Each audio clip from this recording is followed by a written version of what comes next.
All right, 6 past 6 o'clock, 92.3 K-Rock, WYSP, WJFK. Good morning, everybody. Oh, man. Just trying to wake up, that's all. What is it? Is it Friday yet? Is it Friday yet? Is it Friday yet?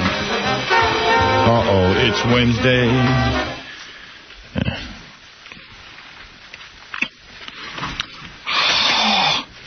Clean my glasses. I thought there was a reason I couldn't see anything.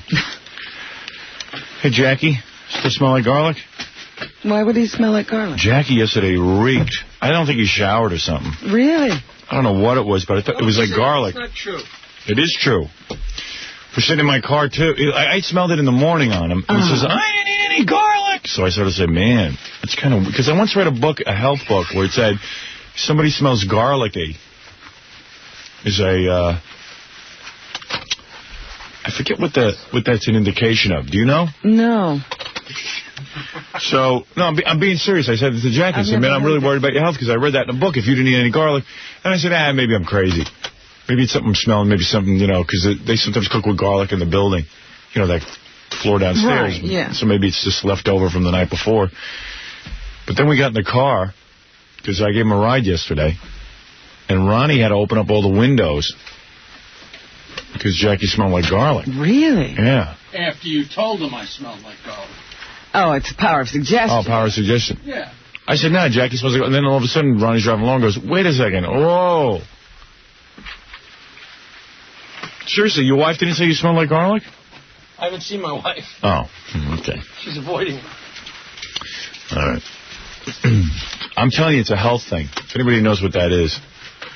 Well, I ate garlic last night. So. Did you eat garlic last night? So. Tried to match his smell, so he'd have an excuse. Fight fire with fire. Right. Maybe if you eat garlic, it'll get rid of the garlic smell. You were the only one that smelled it yesterday, though. No, some people don't tell you things, Jackie. Did you shower? Seriously, be honest with me. Did you shower that morning?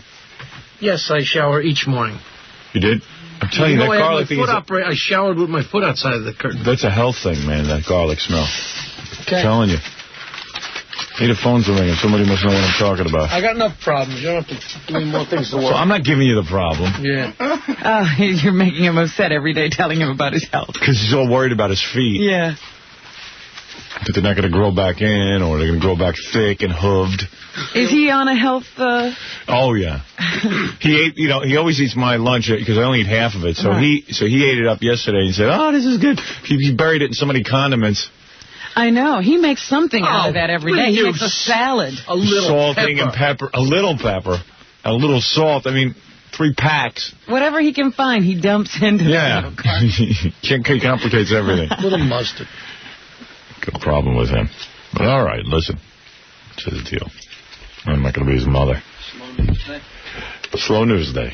9 past 6 o'clock, 92.3 K-Rock, WYSP, WJFK. We'll be back. We're calling David Duke later in the program. Really? Oh, yeah. We have his number? Oh, yes. We got it all lined up, Robin. Well, I shouldn't be afraid because he's no longer a member of the Klan. Right. So we'll be talking to him, and he says he's changed. He's definitely... Turned over a new leaf. He's toned down. Got a new face. Right. I spoke to him last night. He says he's toned down. Yeah? Yeah. So you could support him now? No, I can't support him, not based on what he's done in the past. That's sort of like, Well, maybe he can change all of our minds. Today. It's like if you run into a reformed alcoholic and you give him a hug and he still stinks from booze. Oh. You know what I mean. Mm. What? What? You don't follow that? You know exactly what I'm talking about. It's your story. What are you talking about? Yeah, I'm talking about... All right. Anyway, 10 past 6 o'clock. Let me take my first break of the morning. We'll come back. We'll take some of your phone calls right after these words.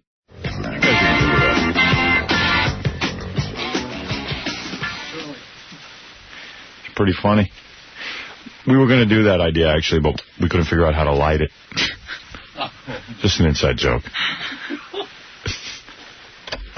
You're on the air. I think that was Don King on the phone, Robin. Yeah, he's looking for another fight now. Famous boxing promoter. A couple of fights before that Tyson Holyfield thing goes off. He's a workaholic, that guy. You know, it's really funny. I had a friend ask me out to go to lunch with him the other day during the week, and I said, I just cannot go during the week to lunch because I write, you know, with the guys after the show, and then I go home and I'm bleary-eyed, and then I got to screen the TV show. I'm really busy. So I couldn't even, I feel like I'm blowing off all my friends. But, you know, then I look in the paper and I see, at the China Club last night, Eddie Murphy, Sylvester Stallone, Christian Slater, Dennis Miller, Judd Nelson, Kevin Dillon, and Isai Morales. They're all hanging out to hear Bruce Willis debut his new band, the Red Devils. Boy, what a life, huh? Oh, yeah, there are people who do have lives. Yeah. I mean, they have fun. You know, they work in spurts. When they're working, they're just like you. They are not out partying. Yeah, but they have lots of time off between jobs. Yeah. That sounds pretty good. That sounds like a normal kind of existence. Sure. I still feel like I'm in school. I do, too. Yeah. When we go on vacation, that's like a recess. Yeah. Hey, you could always walk away from it all. Go find one of those dream jobs where you have some time off. Yeah, right. Be a teacher. Yeah. That's why, you know, you just got to keep that all in perspective. But I see little things like that all the time, and it's yeah. crazy. Yeah, but those people are multimillionaires who, you know, basically can afford to just sit it out for a while. Not only that, I was listening to Ann Margaret. Where was she interviewed? On Entertainment Tonight? I saw that. And she was talking about how she works out? Yeah, 2 hours, 3 hours a day. Oh, it sounded like half her day. Yeah, well, look at her. It hasn't helped. They had Ann Margaret. She's doing a show at Radio City Music Hall. So she's preparing for the show, right? And she's in a leotard. I love this is great, because, you know, her whole life, man, she's this beauty queen. Yeah. She really aged badly. And she's sagging all over the place in this leotard, and her face looks like it's completely messed up. I'm just going, look at that. Ann Margaret. Ooh. It's pretty funny. Ann Margaret, every guy was masturbating to her and only dreaming he could be with her. And now look at her. Now you walk right by her, you go, ugh. Oh, no. It's like, ugh. You're terrible. Who would go see that show after what you saw on Entertainment Tonight? Woman could barely move herself. She's talking about how it's still, you know, while she can still move herself, she's going to go to Radio City Music Hall. Well, that's a good ad. Right. While I can still move, I'm coming to New York. I can still walk. So I'm coming to Radio City Music Hall. Who would go see that? Who would pay real money to go see that? Oh, goodness. But everybody's falling apart. Did you see Shirley MacLaine on Oprah? Oh, boy. My mom looks better than her. Oh, my goodness. I'd rather see my mom in a leotard dancing around. Boy, a curly red top. Yeah, that was a real bad wig. Now, there's a woman with money. She could get a good wig. God, to think I used to really get hot for her, too. Shows you the difference how women age and men age. Warren Beatty versus... Well, Warren, his face is falling apart. I think a better example would be John Forsythe. Yeah. Who's probably 100 years old and still gets to do love scenes with younger-looking women. Yeah. I bet you Ann Margaret. How much you want to bet Ann Margaret breaks her hip during that Radio City Music Hall appearance? Oh. Like all of a sudden her hip goes down and go, oh, she fell. No. Her hip broke and then she fell. Little osteoporosis. Old people are always making that mistake. They all think their hips break when they all think they fell down. Oh, I've fallen and I can't get up. What happens is their bones get so wacky that their hips break and then they fall down. Yeah, the break is what caused them to fall. Not the fall didn't cause the break. Yeah. And she's going to be riding her motorcycle. Yeah, that's cool. I'm so into Harleys. It's the sound and the feeling and the power and the speed. Boy, is she affected. Does she ever watch a tape of herself being interviewed and then say, what am I, a jackass? I mean, can I talk like a normal person? Ann Margaret is the most affected woman. I guess when you get your ass kissed your whole life because you're pretty. Why, yeah, you get stuck. Thank you. Thank you so much. You look great, Ann. Thank you. Yes. How do you do it? Well, it's not easy. I work out 2 hours a day, and it's exhausting. But my husband keeps pushing me. My husband looks like he's on his last legs. What's he pushing her? That's like, guys, that's me. I look like Medusa, and I'm pushing my wife to lose 10 pounds. Absolutely. I'm glad you pointed it out before I had. Hey, I know it. You know, you're on the air.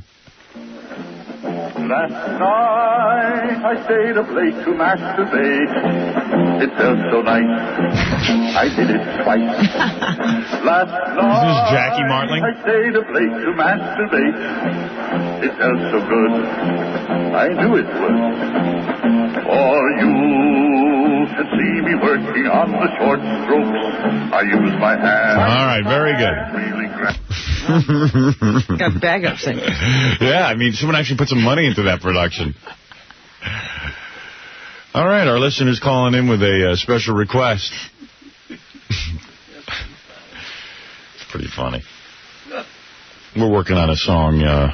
Pig Vomit just brought in the music, Tim Curtin. Oh, yeah? Billy Joel's, what the hell's the name of that song, Fred? Angry Young Man. Angry Young Man. It's going to be Angry Young Meg. You got the lyrics? Well, sort of. You know, we got to work it to her rantings and ravings. That's the problem. So we're going to be back there working on that today. Yeah. We were working on David Duke, so now it's Angry Young Meg today. You mean you had to coach David Duke? Oh, yeah. He was supposed to say? It took me 4 hours to get that together. I had to say, hey, David, come on the air, man. Don't be afraid of us. He was worried, huh? So you can wear your hood and your cape. You're on the air. Hello, Howard? Yeah, New York. Morning. You're on the air. I wanted to say that thing this morning, Hill Street Jews. Yeah. It was amazing. Thank you. And I heard about that thing, you know, the guy called about Gary and John having a fight about it. Yeah. I was thinking maybe you think I could have like a debate about it instead. Well, people really like that, huh? That was great. I mean, I heard it. I was there all morning yesterday. What the hell's going on? You know, I was like going flipping out. Yeah, well, I don't know. I mean, you know what the problem with the TV show is? What's that? Whenever we try to recreate something that we've done on radio, that the moment that already happened, right. It always looks like we're trying to recreate something. So I've given up on that. It doesn't work. Right. That was funny.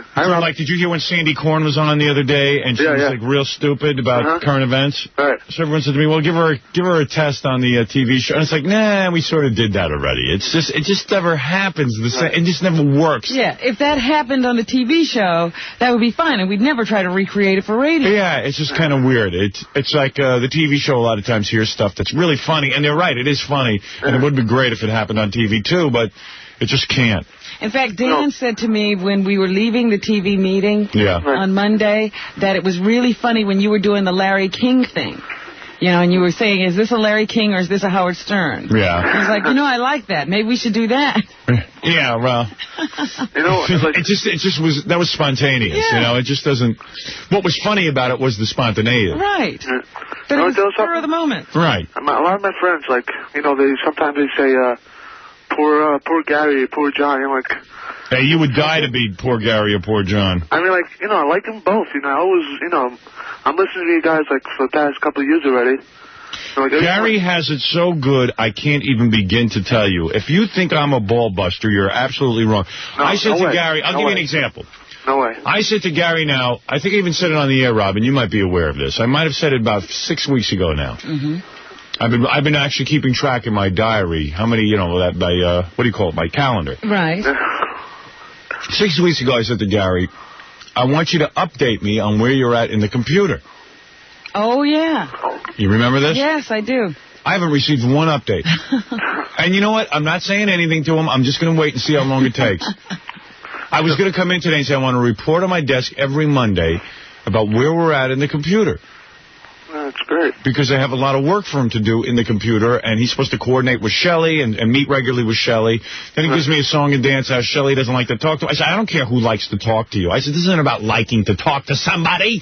Go in and talk and Gary learn. always said, nobody wants to talk to Gary. Have you noticed that? It was one point, you know, you'd say, all right, the general manager doesn't want to talk to Gary. Right. That you can understand. Shelley if Shelley doesn't want to talk to Gary. I said, I don't care. Then tell Shelley to leave if she can't talk to you. What can I tell you? Arrange things so that people are communicating with you. So that I know what is going on. He can't talk to anybody. So then it becomes a whole lesson in how Gary should handle the, you know, interns. Right. How do you talk to the intern? He said, you don't understand, boss. She just won't talk to me. I go, well, then what good are you to me? You mean so I go back and talk to her? I said, that's something that you and her should be communicating about. I don't know what's going on. You know, he handles most of the interns, right, I heard? He's supposed to handle people in management as well, but I have given up on that. All right. I'll be going to school at NYU. You know what? It's like really weird. Gary is supposed to lay down the law to management a lot of times and say, look, I want to deal with you directly. Peggy, the promotion director, I want to know what you want to talk to Howard about. Right. Mark, all those people. Mark Chernoff, all of them. That's great. I want to ask also, you know, when you make gags... You don't care what I'm saying, do you? I'm very much. I mean, you're absolutely right. I can't... I'm just saying, I know people feel bad for Gary, but I repeatedly ask him to do things. And listen, he does many things very well. I love the guy. Yeah, that's right. You got to do what you got to do. That's right. What is you... Oh, man, you're funny. You got to do what you got to do. What the hell does that mean? You got to do what you got to do. What do you do for a living? I'm curious. Me? Yeah. I work with children. I'm a part-time actor. You work with children as a part-time actor? And I work with children. What do you do for children? I counsel them. You counsel them in what? You know, in good behavior. Do you listen to them as well as you listen to us? Very much. You know, that's very true. Everyone who goes into counseling is not a good listener. Yeah. Listen to him. And you're trying to tell him a story, and he's like, you got to do what you got to do. Yeah. I mean, well, you know, you're in charge. You're not even listening to what I'm saying. You would think that a guy... He's in the middle of a sentence. Are you a trained therapist? Almost. What do you mean, almost? I'm going to be certified soon. You're what? I'm going to be a certified social worker pretty soon. Oh, you are? What school do you go to? I'll be going to NYU. NYU, and you're going to get what, a master's or an undergraduate degree? Probably undergraduate. Undergraduate. Why is everything maybe and probably? Yeah, because it's iffy. Right.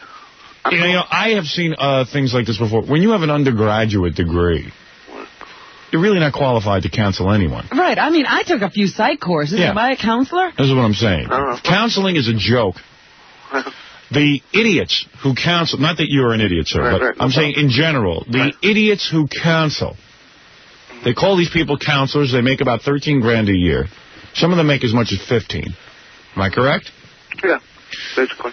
They are counselors, and basically they have no expertise whatsoever. They really have nothing to offer anybody. They themselves don't listen, and they themselves don't even have proper advice for somebody. Right. And yet they have these jobs, counselor, because there are so many wandering souls out there who need help. They just need somebody to talk to. Constant help. People need constant help. People cannot function as people. Some of them should be classified as animals. They should walk around naked and just gallop through Central Park. And sniff each other. And sniff each other between their legs and mate. And we can have them neutered like we do the animals. And I'm going to tell you something. There are so many people in dire need of advice.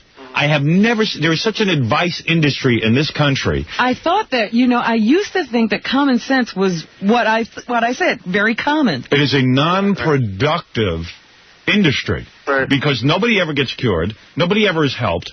That's very true.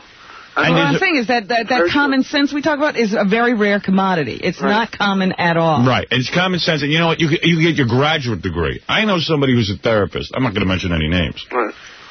She doesn't listen to one thing anybody says. She don't listen. And she's great watching the kids, but she doesn't listen. You stop it. No, but... You know, I mean, you're right. You know, there's like, I know a lot of people who already got who are certified social workers. I have never seen so many people who are in need of counseling. They get a divorce, they need counseling. Every day counseling. They don't even know whether to get the divorce. They're not sure that the marriage isn't working. And then after they get the divorce, they're not even sure what it is they're supposed to do. There's such money to be made off of these suckers. And even in the abortion fight, because, you know, the main reason these wackos are out there standing in front of abortion clinics is because so many people get abortions and then regret it. Right. You know, they didn't want to be pregnant, and they didn't want to have the abortion. They didn't want to do anything, but they got involved in all of it. The country has a lot of free time, and that's where it all comes from. There's a lot of people with a lot of leisure time. Don't ask me. I tell you, I'm so busy, I don't have time to get advice. You understand? I wouldn't have 15 minutes to sit with you and let you hear my problems. Right. That's why I'm safe. You're too busy solving them. Right. To sit and talk. I don't believe I would have an hour free to sit with somebody and let them, the luxury of letting them listen to my problems. Yeah. Right. And personally, even if I would have any situations, I would need probably help. The idea that there is even social work schools is frightening. Right. And they wouldn't even be able to help as much as good. Now, let me ask you a question. How could you agree with me and still be in this profession? You sound silly. The thing is, not only that I'm going onto the degree for social work, I'm also like going into music industry and recording.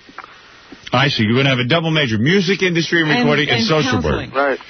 So in other words, you really don't want to even be a counselor, but that's really, you're not going to do anything with music and recording. Either way, I'm probably trying to go safe, you know. See, counseling you're qualified to do because any moron can do it. And there's not a lot of competition. Right. Everybody there's jobs. My wife went and got her master's from Columbia in social work, right? And I had to study, do all this stuff. And I said, what are you, nuts? I said, just go out and be a social worker. You don't have to go to all this trouble. And look at who she's talking to after she gets this. Right. So she goes, no, there's a profession here. I have certain qualifications. She's not out on the job a couple of years when we meet a girl who basically was in drug rehab. Who turns to us and says, oh, now I'm in private practice. I have my own therapy groups. She put out a shingle. And she's in private therapy groups. Right. I said, wait a second. What education did you have? Well, I went to 2 years of college. I said to my wife, you dope. She's making 3 times what you're making. That's some field you're in. She goes, no. She's wrong to be doing it, and I need more time in the public sector before I go into private. I should go out and make a bundle. Right. Well, that's good. You know, basically, I do all that. I find time. This guy is in her same field. Look at it, but he hasn't listened to one thing we've said all morning. I'm listening all the way. Now he's listening. I'm listening all the way. You don't realize he's listening all the way. Well, you're inappropriate with your response. That's why he's good, though. He's listening and talking at the same time. I'm all ears, you know, because I'm young. I just, you know. Right, I got you. Because you're young. About it. A lot of old people don't have their ears. He hasn't grown into his ears yet. I do part-time acting also. I was like, you know, I really try to keep busy as much as I can. Let me hear you act. Do a scene from some of the plays you're in. Well, I'm just like starting acting. I just did a couple of TVs.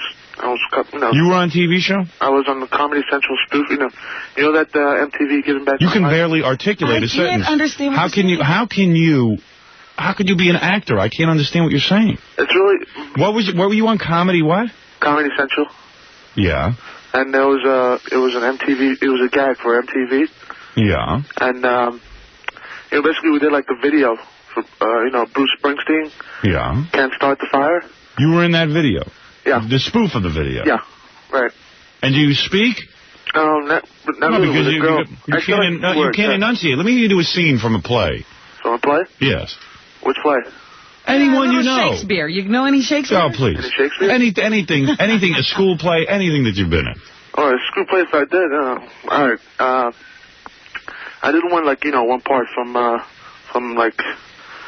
Hamlet. All right, good, Hamlet. I was like, to be or not to be, that is the question. Whether it's for fault or for life, not worth living one more. That's the part. I know more Hamlet than you do. Basically it's like, that's... Wait a second, excuse me. I was having trouble understanding what you said. Do it again. I'm just like thinking... Do it again. I want to hear it. I remember. I'm not too good at that. I couldn't hear what you were doing. I'm basically, when I get a script to read, if I have to make good impressions of it, I can do that. All right, look, I'm going to counsel you. You want some counseling? Go ahead. All right, you learn to work in construction. All of the fields that you are in are completely inappropriate. Yeah. Well, completely inappropriate. People look at me as saying, you don't fit it. You're not a counselor, you're not an actor, and you're not in the music industry. So that's it. All 3 are strikeouts. You mean people have told you before you don't fit any of these things? By appearance, really. Yeah, I can imagine the appearance. I'm a big guy. I'm 5'8", 220 pounds. Wow. A lot of people think like, hey, this macho tough guy. All right, listen, I can't spend any more time with you on this. Well, a lot of people really brag about it that they can't make it. But if I do make it, then I make, Right. We hope you make it, and then maybe you'll invite us to Planet Hollywood. We'll have lunch with you. Definitely. Thank you. Take care. All right. Very good. Have a good day. Right. Bye-bye. Another lost soul. Oh, my. Well, that was... And you know what? He's counseling the children. He won't... Yeah, the children. What children? I think Satan's children. Can you imagine? He gives you advice, and you can't understand it. Right. That's an interesting concept for a sketch. Imagine children being subjected to him, alone in a room. All right, what? Okay. So you want us to grow up to be confused individual. Okay, fine, no problem. All right, look, 636, 92.3 K-Rock, WYSP, WJFK. This is going well. We'll take a few more phone calls when we get back. Let me just take a break. Okay, Nutrisystem, yes. Yeah, Nutrisystem. Listen, if you want to lose some weight and you want to get thin, if you want to drop a couple of pounds, what you've got to do is call Nutrisystem. That's right. Nutrisystem. You know, the music is very distracting to me with the theme song. I can't get any content out. It's too early for that song. It's too early in the morning for that song. Nutrisize your body. Nutrisize your mind. All you have to do is call 1-800-321-THIN. Oh, boy. Oh, my God. And that's how they started the blues. No, it's too early for that song. Come on. Who are they kidding? I'm going to talk to someone from Nutrisystem, but I say at 6:37 in the morning, it's too early. Hold all jingles. Right. Until 7 at least, until I've had something to drink and I've relaxed a little bit. All right, look, here it is. Here's the story. When you go on Nutrisystem, you're going to lose weight, and that's the great thing about it. And you know what else happens with that jingle? You sing the jingle. That goes on for a full minute, and then we end up doing the commercial. Each commercial runs 19 minutes. Well, you have trouble talking over that jingle, particularly. Because I know the place where you're supposed to come in and sing. So if I start a thought, then I've got to stop with you with the singing. And then before I know it, it turns into a 17-minute commercial. I don't have 17 minutes for commercials. I got a tight schedule. I don't have to sing. No, look. Yes, you do. Also, that song is ridiculous. Of course you have to sing. And you know what it is? If I stop you from singing, you're going to be thinking, oh, I could be singing here. Oh, stop it. You know what's... And everyone's going to be going, oh, why doesn't she sing? It's annoying. You want to know the truth? With Nutrisystem, you lose a lot of weight. And it's easy. That's the point. You know what is hard about dieting when you think about it? The hard part is feeling denied the foods that you love and always walking around feeling hungry. That's the hard part of dieting. Now, if you could eliminate the want factor, you'd be thrilled. You wouldn't care. So we had a woman in here yesterday who just lost 35 pounds. She looked unbelievable. She looked really beautiful. And she said it just was no effort. Now, here's the perfect week, because this is the final week to Nutrisize and lose all the weight you can for the price of a 10-pound program. So why don't you pick up the phone and do it now? Food and evaluation fee not included. Call 1-800-321-THIN. Unreal. Hey, I got a plan for a dial-a-date this week. I want to get something wild going. Yeah? I don't know exactly what yet. You were pretty wild last week, just getting Robin on there. Have you gone out on your date yet? No. When are you going out on that? Tonight. Tonight is the night? What, really? Are you psychic? Why do you do this? Boy, what? Are you serious? Are you going tonight? Boy, look at that. I think I got a little something going with you, a whamma jamma. Psychic. Like, oh, God, I just want to get through this day without having to mention this. Who's that, the pilot? Yes. Yeah. What are you going to wear? Oh, I knew this. I had the vision to this conversation. We'll get it over with. What are you going to wear? I don't know yet. Yeah. Hey, Gary, I want to call David Duke. Get that lined up. I don't know what he's doing out there, Robin. He's very busy. Very busy. You know? So, yeah. You know, Gary has a very difficult job. He does. It's very difficult. We don't realize that. I know. I told him you better fax something to David Duke, and he said, oh, it's too early to fax. Just do it. I don't care how early. Like the fax machine isn't awake. Yeah. I just said, just do it. I tried to fax David Duke for 3 hours last night. What? David Duke is on the phone? Thank you. Thank you. Talking about a badgered guy. Not David Duke, I mean Gary. Now, let me say something. I find David Duke despicable. I'm going to go on record. You don't believe that he has changed? No. People don't have changes of heart, Howard. You know, if the man says he now believes in equal rights for everyone. Right. And that he disavows that neo-Nazism of his youth and the KKK. Why don't you believe him? I believe with my interviewing skills, I will get him. I will be able to ferret out the truth. All right. All right. If you let me work on this guy, you'll see. All right. All right. Because I have an open mind. All right. You keep an open mind on this guy. This guy is a former Ku Klux Klan guy, and he is now in a runoff to be governor of Louisiana. Yeah. I remember now what the cross burnings are referred to as serene lighting of the cross. Right. You know there'll be cross burnings. You know there'll be no peace in the world with a guy like this. Mr. Duke, let me say something first, okay? Let me say something first. You are an evil man. There will be no peace in this world if you become governor. Wake up, white people. Now, hold on a second. Wake up. I got nothing against the niggers. Well, wait a second. You think that because I was a grand wizard in the KKK that I hate all the niggers. Niggers gave this country a lot of great things. Listen, first of all, you're going to have to call them blacks. Can't do that. Maybe Jerry Brown can do that, but I can't.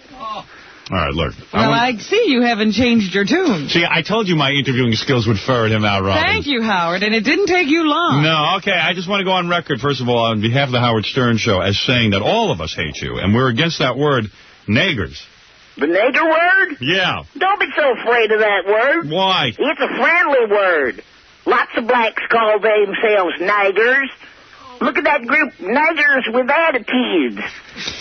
Did you ever think what it would be like to be a poor black man in this country? What if you were born with no opportunities whatsoever? You know the reason they don't succeed in this country? It's the climate don't suit them. Who told you that? Phil Donahue. Oh, stop it. All right, what you're trying to say in your candidacy is that the black man can't exist on this continent. Is that what you're saying? That's right. You ever notice their hair? Did I ever notice their hair? Of course I do. Yep, it's the kind of hair that won't get caught on a tree in the jungle. Now, that's the most racist thing I have ever heard in my life. So, in other words, we should go back to Africa. Well, that kind of hair is virtually useless at a yacht club or at the golf outing. Mm-hmm. Why do you think they call it an afro? Why? Because Africa is where it comes from. All right, listen, you are a despicable, lonely man. You listen to me. You wake up, white people. Wake up. Wake up, white people. Protect our land. Vote for me. Do you have a shred of decency in your body? Look, everything I'm saying is what white people are saying in the private of their homes. I don't think anybody's saying that. You take a look at your TV set, In Living Colors. Then what about the Fox TV show ROC, Rock? The guy who plays Rock is a damn murderer, and boy, is that rare. Get real, people. Ever since we put that fat mammy on the pancake box, they've been taking over. Oh, dear. Reclaim our land. Wake up, white people. Wake up. You have no idea what you're saying. You really have no idea what you're saying. I do, too. You're hurtful. You know, I noticed that you have 2 young daughters. Now, what if one of your daughters fell in love with a black man? You're dealing with stereotypes. I'd wake them up with a shotgun. You're dealing with stereotypes. You're dealing with stereotypes. Yeah, well, you look at your Andy Griffin show. All right. You ever wonder why there was no blacks in Mayberry? Yeah. I found out. That's 'cause Aunt Bee, Barney, Ernestine, and even Sheriff Taylor was members of the Ku Klux Klan. All right, listen, I've had enough of you. And I really, in all good conscience, must tell you that I am sick to my stomach. Why? You been watching your own TV show? Hey! On Channel 9? All right, listen, you see, you're trying to be funny, Mr. Duke. I am not. I'm just trying to wake you up, white people. You're an unfit candidate. I am not. It's reverse discrimination. Reverse discrimination. That's what it is. Are you high? No. Are you? Look, in my great state of Louisiana, you can go to a fair, an outdoor country fair, and you can take a deep breath and for miles around not smell any niggers or Jews or Chinese or Latvians or anything. What's your point about all this? Wake up, white people. It's no mistake that the nigger rhymes with beggar. Because all of them is begging for welfare. Well, that's another unfair generalization you're making. Not all blacks are on welfare. And not only that, do you realize that more whites in the country are on welfare than blacks? There you go. Shut up, both of you. I'll talk some sense into you if you just listen to me. Look, if I was the governor, I would pass the Noah Act. What's that? The Noah Act, I never heard of it. Noah Act goes like this. I would put all the niggers on a boat, and sail them off to Kenya. All right. Well, at least it's a policy. And you know who would be driving that boat? Who would be driving the boat? Billy D. Willems. Oh, jeez. And Bill Crosby would be in the crow's nest because he is as black as a crow. All right, look, I've had absolutely enough of you. Your policies are stupid, and you are an imbecile. Hey, they just words. They can't hurt you, but under the NOAA Act, none of them would be here. Only Vanessa Willems. Why, who would be in my cellar, chained to my wall, out of sight from my wife. I see. And I could enjoy her big, dirt-colored lips. Oh. All right, listen. Do we have to talk to him anymore? There are no words to describe the utter contempt that I have for you, Duke. It is frightening that you might actually be elected. Maybe we should just cut Louisiana off from the rest of the country. Don't you feel the slightest bit guilty with what you're saying? Don't you feel the slightest bit guilty? Well, I must examine my soul for guilt. Excuse me one moment. All right. No, I do not feel guilty. But a little soul searching don't hurt. All of my feelings will be vindicated once I get into the governor's mansion. All right, listen, quickly, what is your campaign slogan? I have a campaign slogan. It's, look out, niggers. Boy, that's so good. Wake up.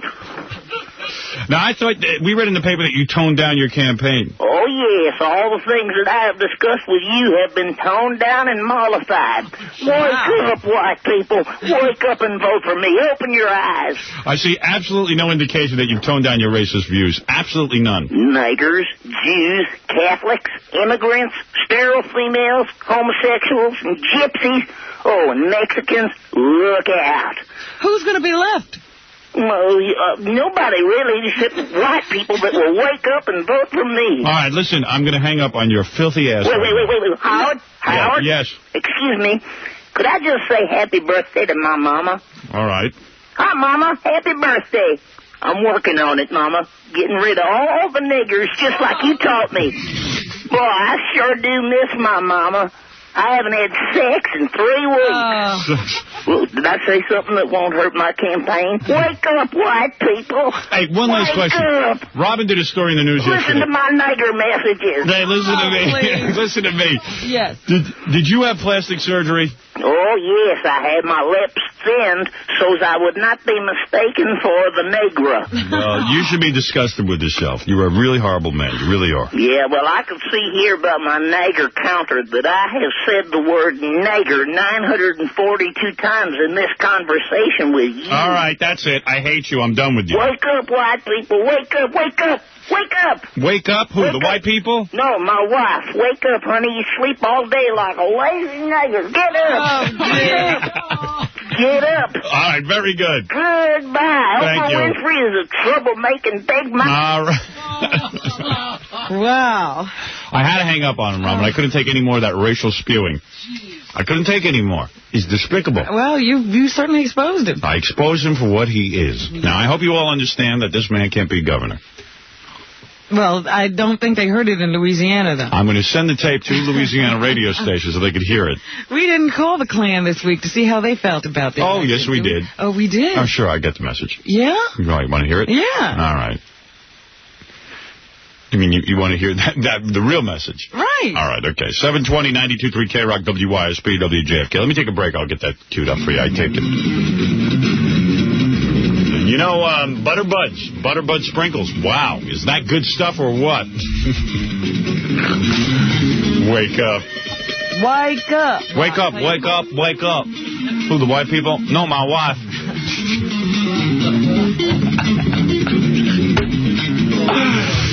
Okay, Butterbud sprinkles.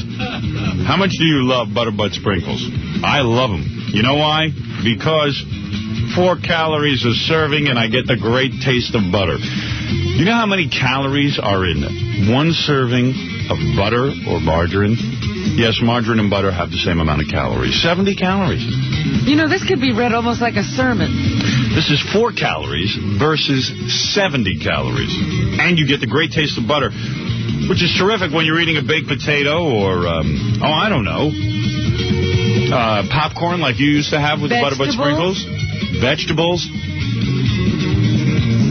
Do you hate that David Duke or what? I'm going to hate him again in the 9 o'clock hour. Right? I think we got to replay that. Show how much I hate him. All right, listen. Would you like to learn new low-fat versions of delicious favorites like brownies, butter cookies, and rice pudding? I would. Would you like to learn easy ways to reduce fat and cholesterol in holiday meals? I would. Why don't you call this number, the Butterbud's toll-free hotline? Wow, are you going to get some great recipes, Robin? 800-231-1123 for recipes, healthy eating tips, and product information. All right? Great. If you're in New York, you can call 800-336-0363. Why do they always have two different numbers? Something about New York. Probably enough to get people to call one number. Butterbud nutritionists are available to answer your call Monday through Friday, 9 a.m. to 5 p.m. Eastern Standard Time. Once again, the number is 800-231-1123 in New York State, 800-336-0363. All right, all kinds of recipes are available. Buttery flavor cookies, fudge brownies, broccoli cheese, stuffed potatoes, all made with Butterbud sprinkles, low in cholesterol, almost no calories or no cholesterol. Isn't that great? High intake. Butterbuds. Howard Stern all morning. Classic rock and roll all day. Wishful thinking. It's 9:28. We're leaving. 92.3 K-Rock, WYSP, WJFK. I was thinking about David Letterman on my drive in this morning. Why? It's kind of funny he popped into my mind. What about him? I was thinking about, like, you know, he's really been a very, very good guy to me. And this has nothing to do with me resigning from the show. It had nothing to do with him, actually. It's just, you know, I object to his choice of some of the people that go on that show. Mm-hmm. You know, and I know David's true feelings about some of these people, which strikes me as odd that he'd have them on. But never mind that. He's been a really good guy to me, and I'll tell you why. You can't lose sight of this. When I was at NBC, I don't think we had an outside friend at all. No, we didn't. The day that he invited me on that show, things got a little bit better. Not a lot better, but a little bit better, because at least you felt like you had some credibility, you know, because Letterman was so established. It's a national show. It's a hell. He's bigger than Johnny Carson, quite frankly, to our generation. I mean, Johnny Carson doesn't mean a lot to us because he's just some goofball. You know what I mean? He's almost like a parody of himself. Mm-hmm. So, I don't know, how many years ago was this? Like 8 years ago, Letterman said, come on my show by yourself, because up until then, nobody would even have me on as a guest. Right. Unless I was a panel of disc jockeys and they all wanted to yell at us. Yeah, they wanted to berate you. Yeah. So, the idea that he said, you know, I'd like to have this guy on by himself to talk was really quite novel. I mean, then everybody else sort of fell into line and said, oh, okay. Mm-hmm. I remember just getting a lot of credibility out of that situation and sort of being taken seriously by other talk shows and things like that. It was quite an innovation to have me on by myself. Because I started remembering back to 8 years ago, being at NBC, what a drag. When we were in Washington, I'd be on by myself. Like Charlie Rose would have me on for a whole hour. Sure. I'd be, you know, he'd do a whole hour with me, and it was good. It was, you know, it was kind of, I kept things moving. And I'm pretty good. I got a pretty good sense of that. But it was always, it was a rude awakening when I got to New York, and not one journalist would write anything positive about me. And my own company that I was working for, this NBC that brought me in, was so against me. I mean, they hated me. I don't know what they were thinking. I guess it was kind of like that place is run by committee, and all the guys who had hired me and gotten excited about it, they were out of the company. And even the guys who had hired me and were excited about me had no idea who I was. I was recommended to them by a guy who worked in Washington, so they didn't even know really what I did. It was almost as if nobody really cared. Yeah. As long as you didn't come into the organization and cause trouble. Yeah, trouble. And immediately... Right. And yet, at NBC's own history, they had, you know, a guy who would cause them trouble. Yeah. And it had been successful for them. But never on the air. Right. Always caused trouble off the air. Right. Yeah. They didn't like you breaking format. That was the thing that killed them. Yeah. That was the big deal.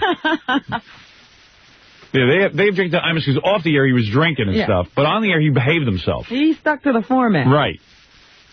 Me, I behaved myself off the air. On the air, I couldn't behave myself. That was the problem. There was no morality problem off the air. No. You know, there was no womanizing. There was none of that. You could have been stabbing people in the halls. They wouldn't care. As long as you didn't break the format. It was unbelievable. So the day that Letterman called and said, I'd like to have you on, because people always say to me, why do you have these feelings for Letterman, you know, and this and that and the other thing, you know, you're so negative on everyone, why do you kiss his ass, people say to me. Oh, do they? I've never heard that. People have said to me, why do you kiss his ass? I go, well, first of all, I don't have the perception that I kiss anybody's ass. I mean, just because I'm not at war with someone doesn't mean I'm kissing their ass. That's number one. Number two, I genuinely like the guy for what he did for me. I feel he did me a favor in my career, a big favor. Because, first of all, at NBC, they kept telling me that I couldn't be a guest on Letterman's show until Letterman picked up the phone and asked me to come on. Number two, nobody considered me anything but swine over in that building. And number three, talk show hosts themselves didn't recognize my potential as a talk show guest or as a viable, interesting personality. You know, someone that could make an interesting hour of television or 10 minutes of television or anything. I mean, the great Phil Donahue himself put me on a panel of DJs to discuss Prince's music and if it was dirty or not. You know, what is that? What the hell am I doing? You didn't write the music. Nor do I even play any music. And I think 5 minutes into it, when I said to Phil Donahue, I said, I don't think we write the music, Phil. I got no problem with this music. I enjoy it, but... But he didn't want to talk to you anymore. Right. And then I was suddenly, persona non grata. And they had that imbecile Joe E. Reynolds up there, I think the music is good. Oh, okay. And I'm up on... They wanted buffoons, and they just picked you to be on the panel of buffoons. Even the ladies in the audience said, yeah, we agree with him. What do these guys got to do with it? What they should have done was played a couple of my bits. Then we would have had the old bags really freaking out. They'd have been reeling. So... the reason I like David Letterman and the reason I like that show, and I have very good feelings about it. And that's why when I was asked by other programs to be on, I generally declined. I wasn't going to go on Into the Night with Tony Danza and compete with Letterman in any respect because I felt, hey, this is a guy who made me interesting to a Tony Danza, All of a sudden... everybody's calling me to be interviewing me. So, that's why I have positive feelings about David Letterman. He had me on for, for myself and for what I did, and had me on by myself, which I like. And resigning from the show had nothing to do with my feelings for David Letterman. You still love Letterman? Yeah, I owe him some gratitude there. I owed him that speech that I just made. You're on the air. Well, I think the same of you. You're on the air. Good morning. Good morning. I've got a videotape that you really got to see. Martha Quinn was on the Ron Reagan show. Ron Reagan Jr.? Yeah, a couple weeks ago. Who in their right mind put up money that they thought that Ron Reagan Jr. would actually work on television? This is a guy with no experience. Have you heard his radio movie reviews? This guy has no delivery whatsoever. In the charisma department, he's about a -5. Bad haircut, too. Bad haircut, forget about physical appearance. He's not even attractive. If you're going to be ugly like me, you better have something really wild to say. I'll tell you that. Yeah, well, Martha was on the show as part of a panel on treatment of animals.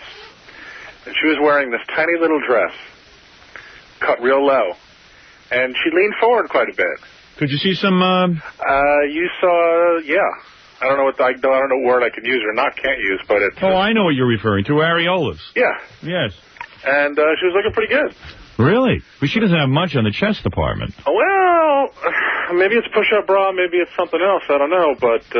really? I'm going to dub it down and send it to you. Please do, because I recommended breast implants to her. Well... maybe she went and got them. No, it's not that much. It's like a solid B, but it's a solid B. Really? Yeah. Well, then I do have to look that over. Yeah, I mean, it's a real low-cut dress, and, she leans forward. Solid B is, I've never heard that description of her. Well, maybe what you saw is, there are some women who have huge areolas. No. It wasn't that. It was... I understand. The dress was cut low, and she was wearing, I guess it was a push-up bra. I see. And she was a spokesperson for animal rights. Yeah, there was a woman who, you know, her father had a pig heart valve put in, and Martha was against that. She was against anybody whatsoever doing any kind of testing on animals. People have lost their minds. You know that? There was a woman who said, if testing on an animal would save your son's life, would you do it? She said, no, it's God's will. Yeah, okay, God's will. Listen, let me tell you something. She's a liar. If she had a son and the kid was dying, that she had raised and developed into a fine individual, and the kid was laying there with his eyes, and he's, I don't know, 5, 6 years old, and he's looking up, Mommy. You're giving too much credit. Mommy, She'd get in the car and run the dog right over. Yeah, she would take a dog, you're right, get in her car, run over the dog. And put it in herself. Actually operate on the kid herself. What do you think of that? But the kid wouldn't even have to be a fine individual. Yeah. A mediocre person. She'd still be doing it. It could be Jeffrey Dahmer, he'd do it. She'd grab sewing scissors and go right out. She is a filthy liar because given the opportunity... That's not what Martha Quinn said. Martha Quinn was anti-animal testing, but she wasn't as racist as this woman. Well, racist. I'm not voracious. Oh, voracious. I'll tell you this. I love animals. You know what? I got a cat. I like to pet the cat. You understand what I'm saying? You let the cat on the furniture? I let the cat on the furniture. Oh. That's how far I go. I let it sit on the furniture. It's got to be a cat. It's got to be allowed to climb. My cats sleep with me. I love them so much. There you go. They sleep with you. I don't know how there's room in that bed for the cats and what's going on in there, from what I understand. If they could only talk. If they could only talk, I'd interview them. They'd be my guests. That's why they're there. They can't speak. They're good friends. They're my best friends. Yeah. Those cats have been petrified with what's going on in that room. They look at the door now, going, what's going to come through now? You're not kidding. Oh, God, the doorbell's ringing again. Those cats pray every night they don't get crushed in the melee. But let me tell you something. Let's get off Robin for a minute. Why don't we? Yeah, why don't we all get off Robin for a second and stick with the topic. I'm going to tell you something. People have gone absolutely out of their minds with this animal rights. Now you take me, right? So I love animals. I saw a cat. It was half dead in my backyard, flea bitten. Thing was on its way out. I took it in and I took care of it. I got a stray cat. Was that Jill? Jill the cat? Jill the cat? Yeah, didn't your daughter want to name the cat Jill or something? No. It's Shira, Princess of Power.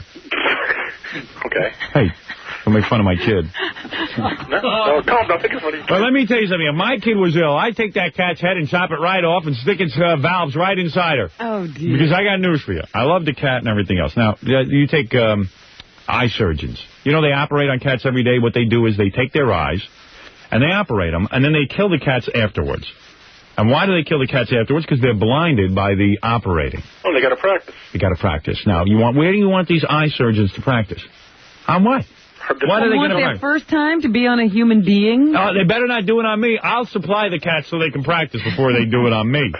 I think it's more important I see than some stupid cat. Now, I know that sounds harsh, and we all think but it is humane. They do this under anesthesia, don't they? Of course. And let me tell you something. A cat's brain is the size of a small pea. An undersized pea. They're the stupidest things. And, you know, they follow you around and stuff. They're looking to eat, that's all. Yeah. They got nothing to say. Now, I don't advocate sticking firecrackers up their ass and blowing them up. That's not what I'm advocating. That you're against. That I'm against. That's cruelty to animals. There are certain situations. Listen, and me, what, do you think Martha Quinn doesn't chow down on some animal flesh every once in a while? You better believe it. Stuff some up top. All right, get off her breast for a minute. All right. You're like me. My wife told me a story about myself last night. I couldn't even believe it. What was it? She's talking about the first time she met me in college, where I sat down, I tried to seduce her. Yeah. I had met her at the student union. I had met her, remember I told you I met her, and she thought I was disgusting? Yeah. I met her at the student union, and I said, I'd like to sit with you, I'll eat lunch with you. I sat down, and she claims that all I did was talk about my penis. What? For about 15 to 20 minutes. Sexual harassment? Well, not sexual harassment. This was my seduction process. She said it was the most disgusting conversation. She said, if I wasn't the most disgusting, you mean, I said, I was even like that back then? That is so sick. You told me you had a great personality. But she remembers the conversation word for word. Oh. And I said, call in this morning when you wake up, because I want you to tell everyone this story. You know what? I was just asking someone the other day, I mean, why are men so goofy when they first meet you? Penis. You are just a perfect example. Yeah. Because women have the secret of power. Well, anyway, believe me, women are just as goofy. No. You should see my wife. She's on another planet. All right, anyway, so the point is... She wasn't talking to you about her penis, was she? We shouldn't have a penis. My point with this animal rights thing is way out of hand. Now, I'm the first guy... What, I'm going to stop wearing leather? What, are you nuts?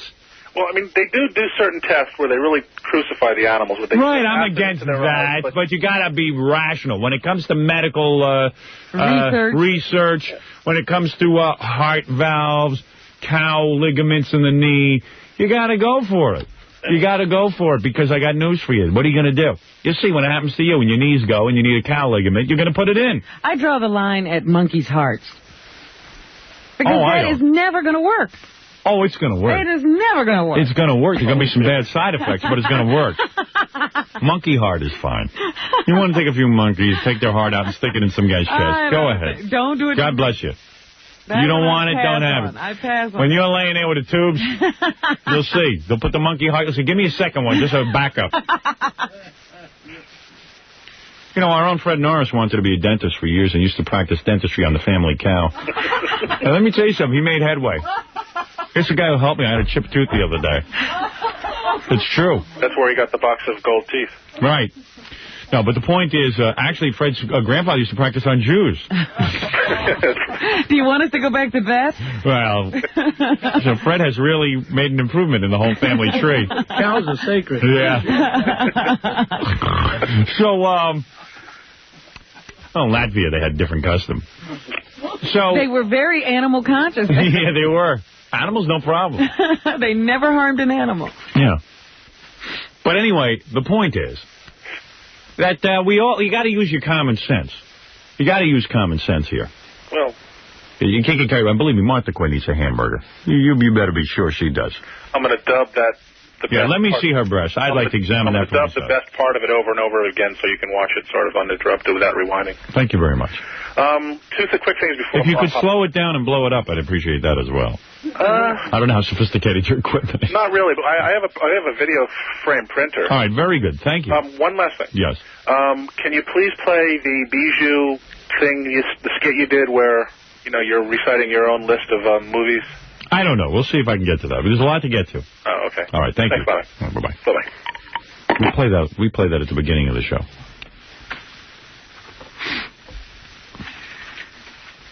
Okay. And my wife started telling me about myself. Because she did. I remember her saying that you were the most disgusting person that she had ever met. She was so turned off to you, she couldn't even imagine ever being attracted to you. Did I get her in the sack? I can't Case understand closed. how you get past one, because my point. sex talk turned her on, that's why. Oh, I don't know. Maybe she's wacky, too. No. That happens, though, you know that? Of course it does. If you meet a girl and she doesn't care either way, nothing happens. But if you meet somebody and they're incredibly turned off to you, that's a lot more likely to turn completely the other way. Thank you for that clear explanation, Jackie. You know what I'm talking I know exactly what it is. Is that a theory, a scientific theory that has some basis? I have no... You know what it is? It's like Jackie's E equals MC squared. It's like unbelievable. That's exactly what... You just made a breakthrough in human relationship, Jackie. All right, say it again. There's a formula. You pique an interest. By talking about sexuality. Or whatever. Or if I've had girls say, oh, you're so disgusting, I can never hang around with you, and then they become your lover. It's very weird. Because they become attracted to what they are initially repulsed. That's exactly what I was saying. That is an old theory. Oh. No. I like the part where he says they don't care about you one way or the other, nothing's going to happen. It's better to offend them. Right. Because then you can flip it all the way over. It's better to badger and offend a woman because at least something might happen. It's sort of like, pulling their hair in school. Yeah. That's exactly what they might at least notice you. Right. Hey, I'm with you, pal. That's how I got my wife, evidently. No, because I told you the first time she met me was briefly, years before I ever dated her. That's when she thought I was a really disgusting slob, physically unappealing, and emotionally and psychically unappealing. But then she met me and was indifferent to me when I came to blow dry my hair that night. At her roommate's apartment. Right. But then, when I saw her in the student union, she said it was the pièce de résistance. As I sat and talked about my penis and my glands and... I can't even imagine having a conversation like this over lunch. Evidently, I think I did everything but fart on her hand. And, I guess she had to marry you. Yeah, but she went for it. So we got to talk to her about that later in the program. When the princess wakes up. Hey, she could see us. We don't want to disturb her now. She needs her rest. Anybody who has a conversation like this will surely support me in the manner to which I'd like to become a right. 746, 92.3 K-Rock, WYSP, WJFK. We'll be back right after these words. How come I don't have this movie? Crooked Hearts. Do I have that? I know I don't. Based on Robert Boswell's critically acclaimed novel, a family struggle to come to terms with each other as they start to grow apart. Peter Coyote and Cindy Pickett have always done what they thought was best for their children. But their good intentions eventually strangle the children emotionally, making it virtually impossible for them to break the ties and grow up. A family secret surfaces and results in tragedy, but this event will ultimately force them to face each other and life with a newfound independence and maturity. Wow. I never heard of it. But I love Peter Coyote. I don't know how this one got past me. Jennifer Jason Leigh is in it. I like her, too. Vincent D'Onofrio. Vincent D'Onofrio. Mystic Pizza, Full Metal Jacket, Fires Within, and Naked Tango, and Dying Young. That's the guy we were just talking about, who was the big fat guy in Full Metal Jacket. Oh, him? Yeah. And they're calling him handsome. Well, he slimmed down. Yeah. Crooked Heart is brought to the screen by the producers of The Breakfast Club, The Mighty Quinn, Blaze, and Birdie. I have never seen Crooked Hearts. I would like to get a copy of this. It's available, evidently, at my local video store. I guess that's where you're going to have to go. I guess Gary has it at home, Crooked Hearts. Maybe he has it. Maybe he can give me a review. He evidently cops every one of my Warner Brothers home videos. He's still doing that? I don't know what goes on out there. I thought he was now telling you everything that came in, even for him. He claims he is. But he pulled something weird the other day. What? My friend John Bloodwell came up with a big painting of Cream's Disraeli gears. Evidently, I guess they're selling these now. Like a lithograph. Right. And he came up with a lithograph of, what was the other one? Hotel California. Hotel California. So I'm talking to Bloodwell. He goes, these are for you, you know. And then he just gives Hotel California to Gary. Gary made his move on Hotel California. What? I didn't make my move on it. He gave it to me. No. After he gives it to you, you give it to me. Okay. It's not yours. The only reason you get that is because you're associated with me. Well, you should have said something. I might have wanted to give that to Robin. But you should have said something. I would have given it to you on the I don't spot. want to say anything. You're supposed to know. You are supposed to report everything to me and ask me if you can keep it. Why do you find that so hysterical? You're beautiful. You're a very funny man. You answer my phone. That's why he's giving it to you. Right. That's exactly why. So? John Bloodwell doesn't want to know you. He wants to know me. Well, extra fee for answering the phone. It's yours. It's yours. Everything that's mine is yours. No. I told you everything that's yours is not mine. When you legitimately purchase something, it's yours. No, it's still yours because you get the money from me to purchase it. No. No, I want to pay a wage for doing work. But that wage wouldn't exist. You want to go out and buy something. No, that wage wouldn't exist if it weren't for you. You're doing shtick with me, and I don't appreciate it. Have I received the video Crooked Hearts? No. Why? Do you have it? No. You swear you don't have it? I swear I don't have it. I don't even know what it is. Who's in it? What did you do with your Eagles lithograph? I brought it home. Have you hung it yet? No. Well, you bring it back. Okay. I want it back here. I want to look at it and see if I want it. You know what? I have to. What do you think of that? I'm going to bring it back. All right. You know what? You can have it because you've embarrassed me now. From now on, I told you I want everything that goes through this office delivered to me. I have to bring it back. And I'll decide who gets what. Because I want Joe Walsh to autograph it, so I'm bringing it back. Okay, bring it back. Oh, he's still acting like it's his. Yeah, still his. No, I want it to be more valuable for you. Well, you know what it is? Gary hangs around like the incompetent monkey that he is. He hangs around me when Bloodwell is in the room with me and stands there until he gets something. Negotiating. Then Bloodwell is forced to give him something. To tell the truth. That's true. You were in the room with me. I didn't ask you to come in. What is embarrassing about that? Embarrass me. Go ahead. Well, you mean the reason I was in the room with you was so that you didn't have to meet with Bloodwell any longer than absolutely necessary? No, I told you to interrupt me after 3 minutes with Bloodwell. Because otherwise Bloodwell will drone on about lithographs. Bloodwell himself doesn't know when to quit. Howard, this is really good. Like Lurch, he stands there. He looks more and more like Lurch every time I see him. I was going to say, how is he looking? Never better. Never better. Tells me he has a girlfriend and everything, couple. Amazing. Well, maybe he only has one now. Thank God. I said, I think John has been dead for 3 weeks. And no one told Gary goes, I said, Gary, go in with a mirror and check to see if he's breathing. I tell you, the lithograph looked more lively. So he's got strange some beautiful lithograph. He brought it up to me. He knows I like cream, and this is something he's marketing. So he gave me, really, he brought up the Eagles one and the cream one. But suddenly Gary gloms in. I like the Eagles a lot, because he hangs around, he gets. Yeah. Because he has time to hang around. The rest of us are busy. I pick up a few minutes. I get edgy. I'm afraid to, it's like Jackie with the T-shirts. The hand goes out so quick.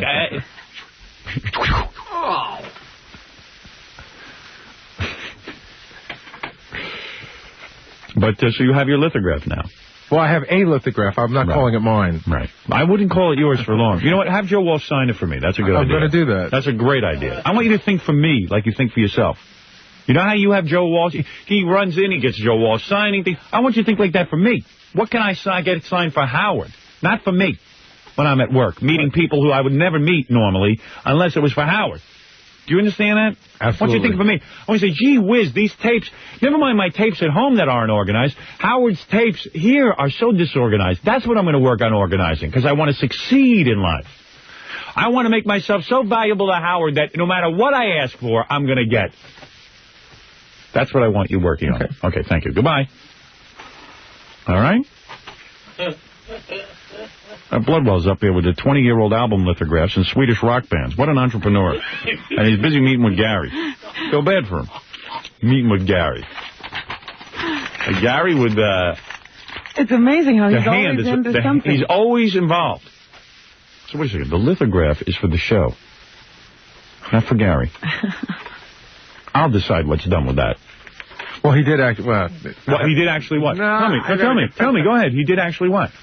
No. Go ahead, tell me. He did say that he wanted me to have that one. Well, of course he did. You were standing there with those big teeth of yours and the drool coming out of your mouth. He said, I'm bringing up a lithograph for you and for Howard. I didn't and you know why he's giving it to you? Because instead of... But I'm just saying, you're saying that I glommed it, and I'm not. If he had to go through Stuttering John to get to me, if he had to go through Stuttering John to get to me, he would give it to Stuttering John. I'm totally aware of that. You understand that? But not ashamed of it. I told you, what was the rule on the show? Anything you get, I want to see. Right. But in other words, you're saying... No, I want you putting it in the office and then saying, Howard, here's something for you. Oh, by the way, is it possible that I may have it? That's what I want to hear. But because basically what you're saying is you take bribes in order to get people into Howard. Of course. No, they're going to see Howard anyway. I just accept gratitude. But what did I say about anything that comes in? It's yours. It's yours. Just because it's physically didn't come in through the mail. I forget. If it comes in through the mail... I forget. You know now to clear it. Absolutely. If it comes in through John Bloodwell personally... See, that's why we didn't clarify. Right, you were confused. Again, you were confused. Okay, thank you. All right, we will be back after these words. You've been programmed to go to a store for everything, haven't you? Yeah. You know, there are people who never go set foot in a grocery store because they have the food delivered to the house. You're kidding. Can you imagine the people who do this kind of thing who would actually pay for that kind of service? But yet... Do we know anybody like that? Not that I know of. What are they afraid of at a supermarket? There are certain services, however, that should occur in the house. Think about carpeting. That makes sense. Why would you go to a store where your furniture isn't there? Leave your home. Leave your home. See all the colors. And then try to remember what your house looked like in relation to this carpet. Someone should come to your house. And wait a second, there's a bonus when someone comes to your house. See, there's no store, so they can lower the price to ridiculous prices. You'll save from 20 to 50% off the prices you'll find at those fancy showroom stores. A great person will come to your house, a trained professional. Carpeting from as low as $98 a room. From one room to your entire home or office. Call toll-free 1-800-767-2345. It's Metro Home Carpet, 1-800-767-2345. 2345. Call now and get great prices. 1-800-767-2345. Metro. Okay. Where were we, Robin? What was I doing? I don't remember. Me neither.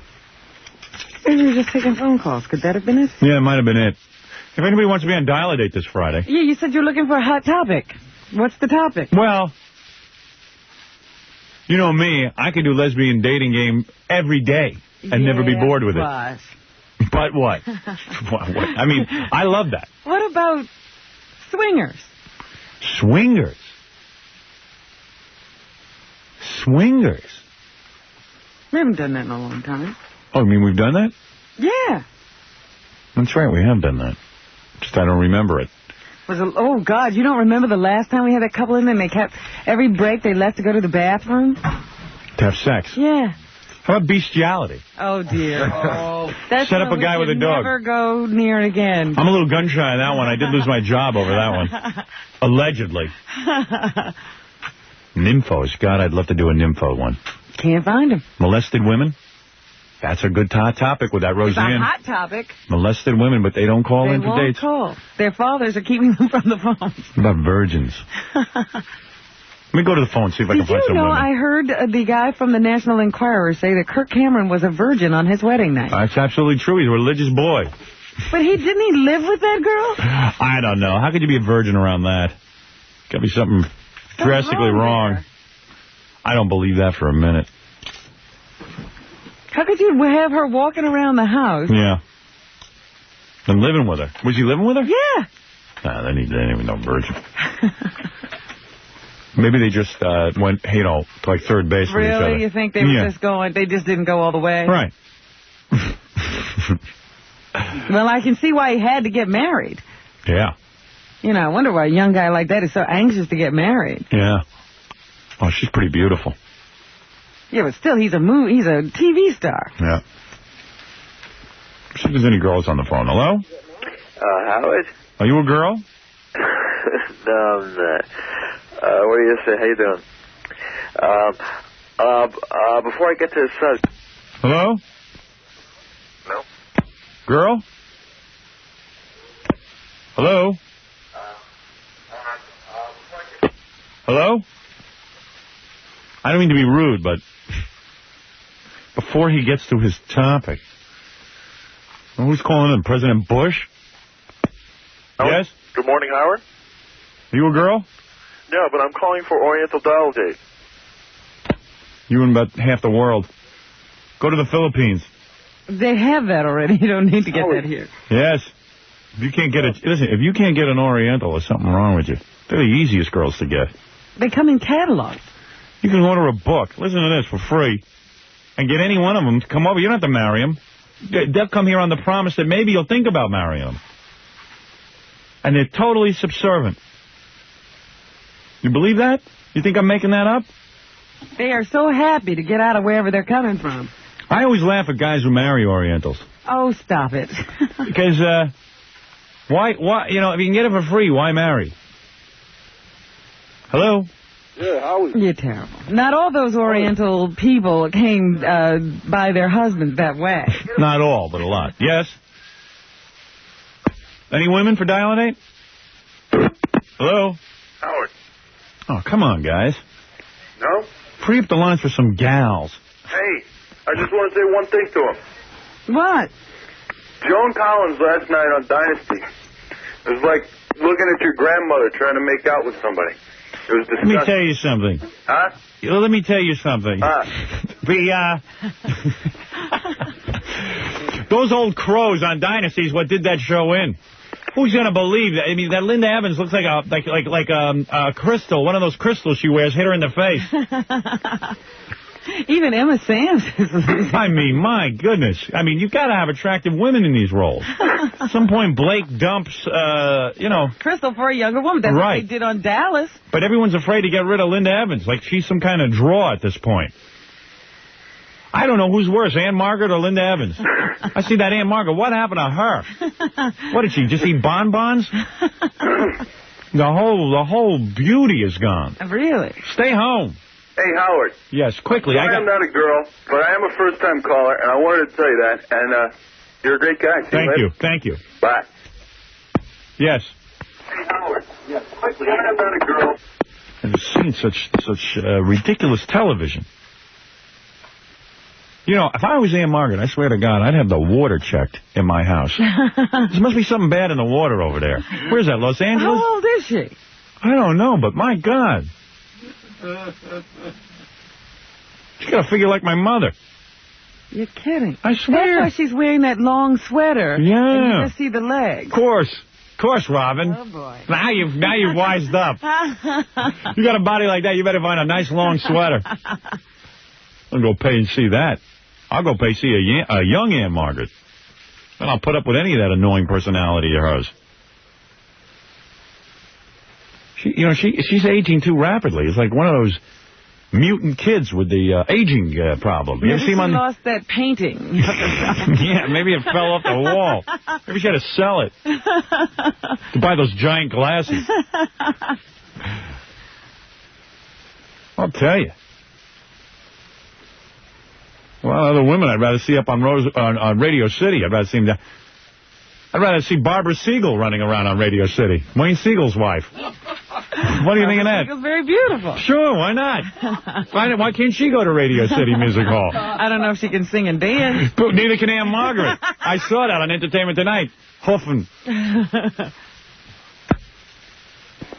Oh, spots? Hello. All right. Well, I got to find a... you know what? I'll come back and find a woman. Listen, I didn't ask for men. Listen, I called about the Oriental dial date. How did you get through? I said there is none. If you can't get an Oriental, there's something wrong with you. Yeah, I just want to plead with Howard. No, this is Howard, and don't plead anything. Howard, please, I'm a 22-year-old... Buy a catalog, you maniac. I'm a Westchester Community College student. Yeah. Okay, I need help, Howard. Are you an Oriental? Yes, I am. Oh, you're an Oriental. You're looking for a white woman. Yes. Oh, well, that's another problem. That's different. Yeah, forget it. Please? You got a small penis. That's why nobody wants you. No, I don't... Is that true? Sure. What do you think? You're always full. Yeah, stereotypes come about by accident. Stereotypes don't mean that it applies to everyone. Guy can't even open his eyes if he wants a regular woman. He's 10 billion of his own kind, and he won't marry one of those, though. Busy looking for white women. Well, he likes white women. Yeah, well, tell him to just calm down. If a white woman's interested, she'll get in touch with him. Everybody with the white women.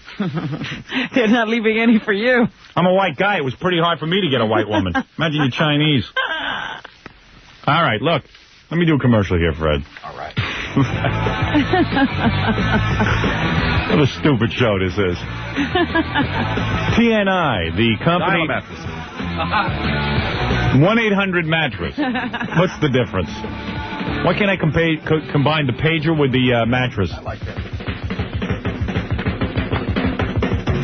You know what? Dial-A-Mattress is great. 1-800-Mattress. Why would you pay more for a mattress? Why would you go to a department store for a mattress? Would you explain that to me?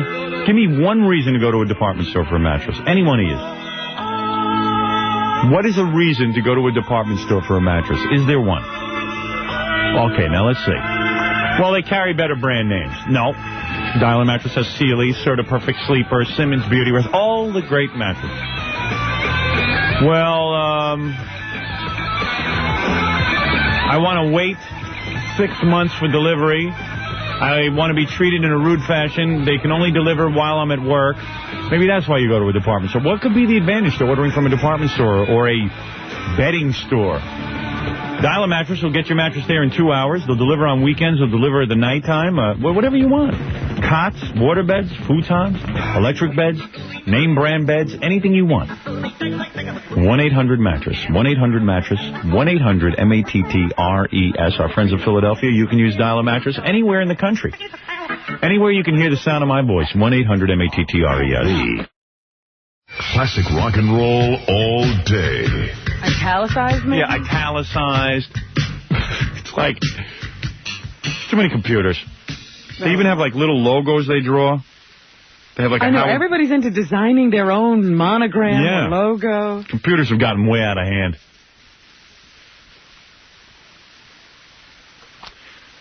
Dear Andy, I received your reply to my letter and decided to try what you suggested about listening to Howard's morning radio show with an open mind.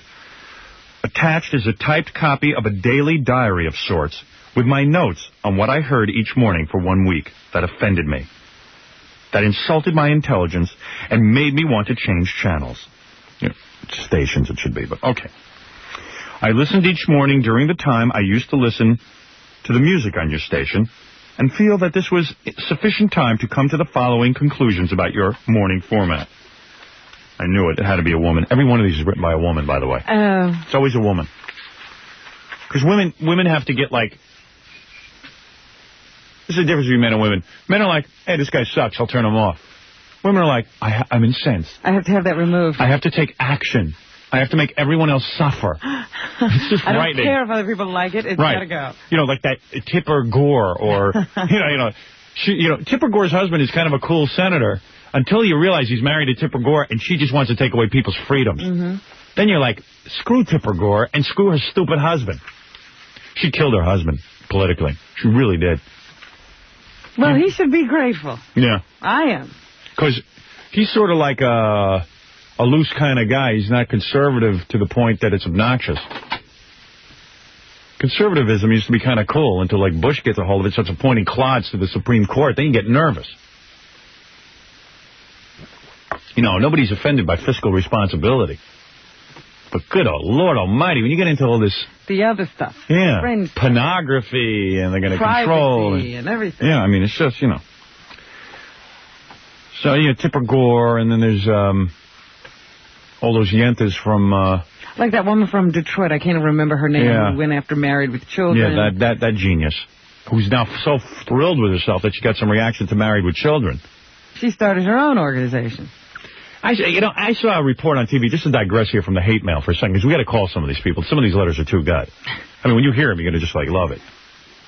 But I'm watching CNN, and they do a report that says that the woman on Married with Children, Katie Segal. Segal, huh? Yeah, okay, sure. Katie Segal. You'll excuse me for not buying into that. A Segal. I told you there was a Jewish guy named Levine. He called himself now Levine. Levine. You're not falling for it. Okay. Looks like the guy from MD Tush. I was reading the spelling of his name in the paper. Lavaigne. Yes. Levine. Yes. No. It's Levine. And there's no such thing as a Segal that I know of. Never heard of it. Anyway, I'm reading I'm watching the TV, and they say she had a miscarriage. Yeah. And now they're thinking of ending Married with Children. Really? That's it. The guy, because she's so... Evidently she's pregnant in the show as well. Yes. Let me tell you something. What is that? You mean you're going to cancel a whole show? What, they need her for that show? She's so crucial to that show? Katie Segal? They would actually end an entire show? Because what? She's not coming back? You mean tell me she's going to end her life because she can't have a baby? Well, this is her second miscarriage in a year. Well, yes, I agree. It's an upsetting thing. My wife just went through a miscarriage, but I came to work the next day. What am I going to do? Am I going to shoot myself? Get back to work. It's the best thing that ever happened to you. You'll be sitting home for a year saying, what, I gave up the show because I had a miscarriage? What, am I nuts? Where do you think you're going to be after that show?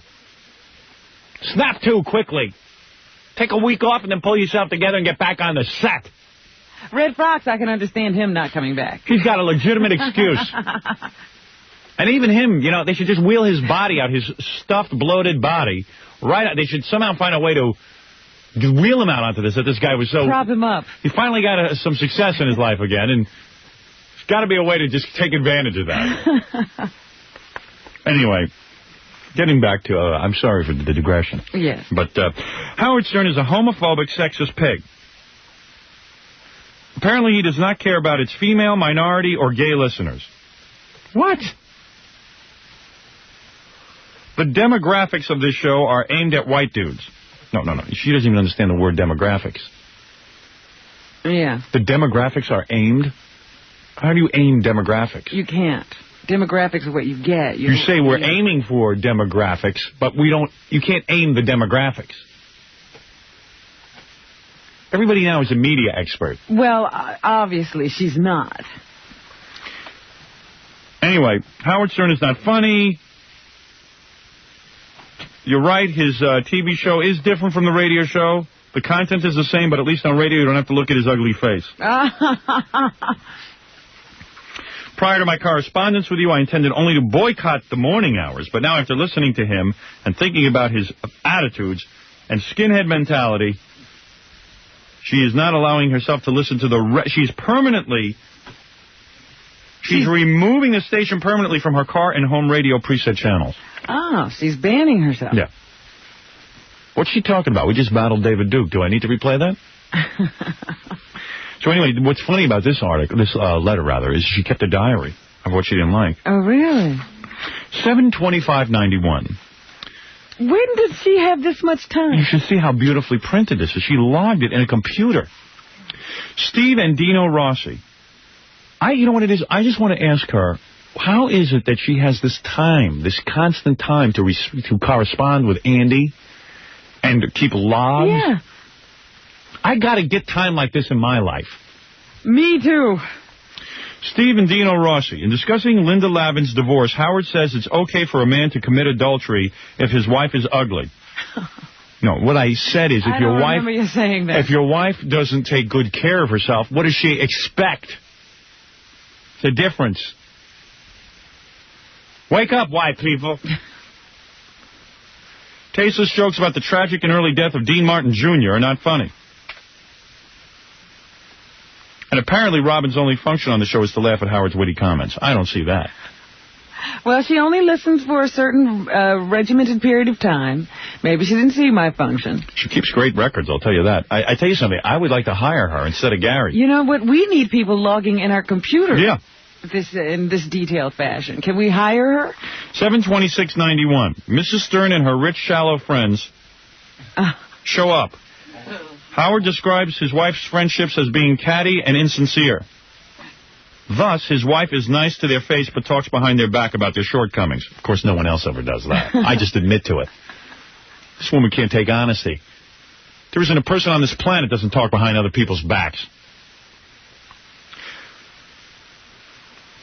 One friend named Vicky described as being too skinny by Mrs. Stern. Howard says all women should be so skinny. She has enormous breasts. She has a problem with that. That I am attracted to a skinny woman with big breasts. That's a terrible thing to say. Well, lots of people have, problems with that. Yeah, that's a horrible, horrible thought, isn't it? This was followed by a thoroughly boring discussion about how people born into wealthy families are leeches. Howard then reveals his perverse obsession with lesbians, jokes about Martina Navratilova, and the upcoming lesbian Dateline. Well, that sounds like a good show. That sounds like a perfect endorsement. Then her problem on 7/27/91, Gilbert Gottfried. Gilbert barely got a word in edgewise today because the subject was Howard by Howard. The term egomaniac is not strong enough to... I just wonder something. Someone listening this much, do they report it to the ratings? No. No. She can't... She was... again, this is not listening. Right. This is monitoring. Monitoring. There's a difference. She's monitoring now. Can you imagine? There are kooks out there. I got to talk to this woman. Gary, I want this woman tracked down, and I want her to present her views on the air. I want to know two things.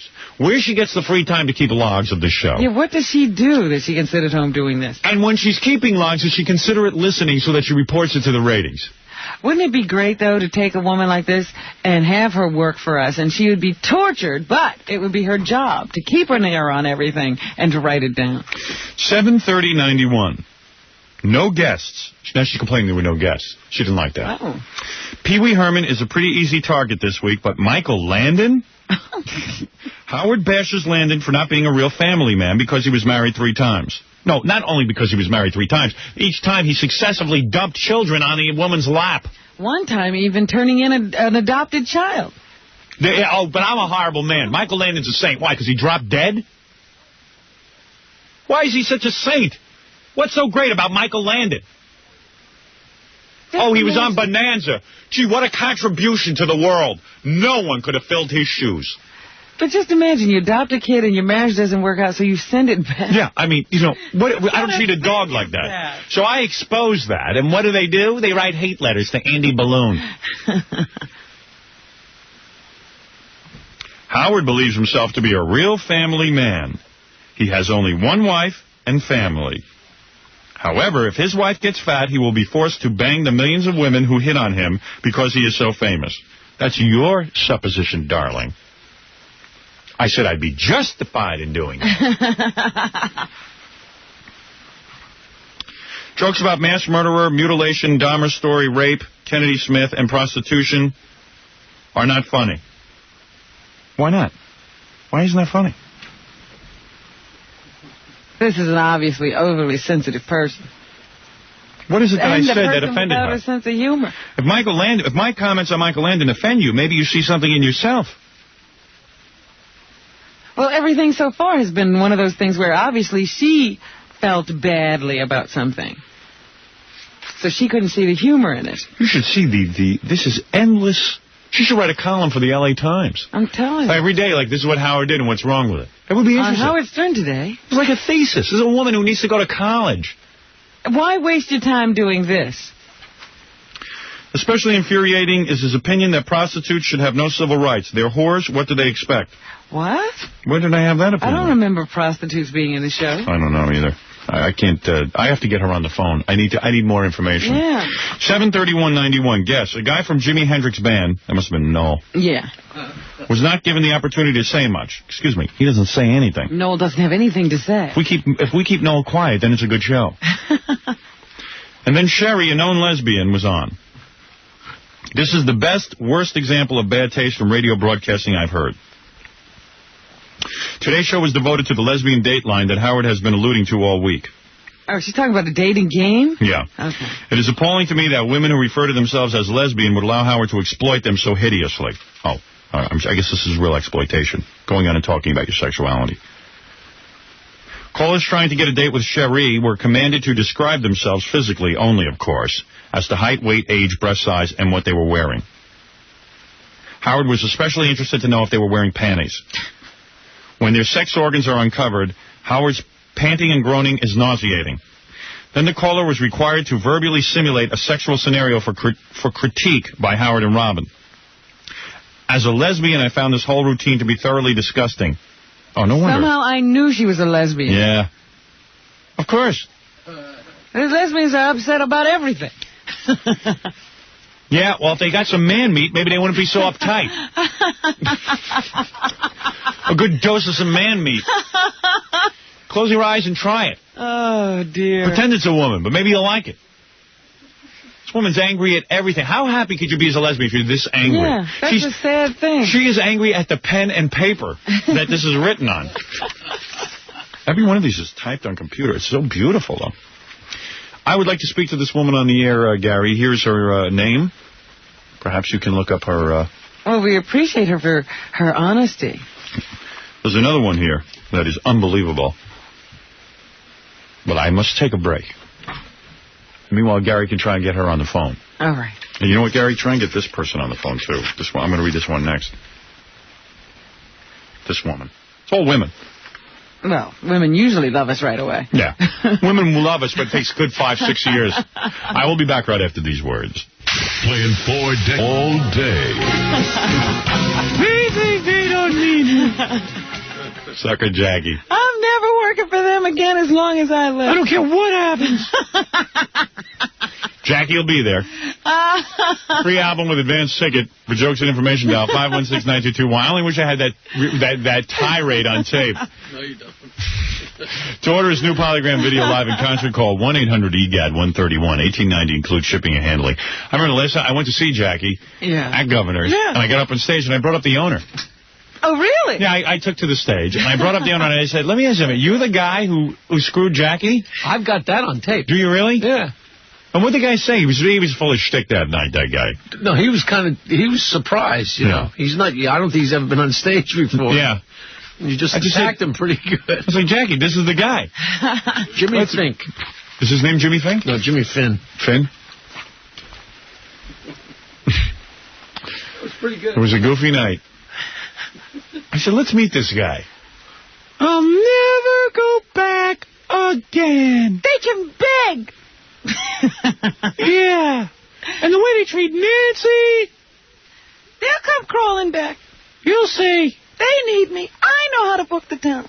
It's a certain mix of comedians. Yeah, that was the good rap I always liked. You see, you can put like see, like this guy puts an arrow through his head. And then there's this guy. There's Bales and... You know, he's got the names of all the stupid local comedians. What are some of the guys? Ferrantino. Minervini. But you can't put a Minervini with a Hawthorne. Because it's like, they're very similar in some respects. See, I'm good because I like get the crowd going.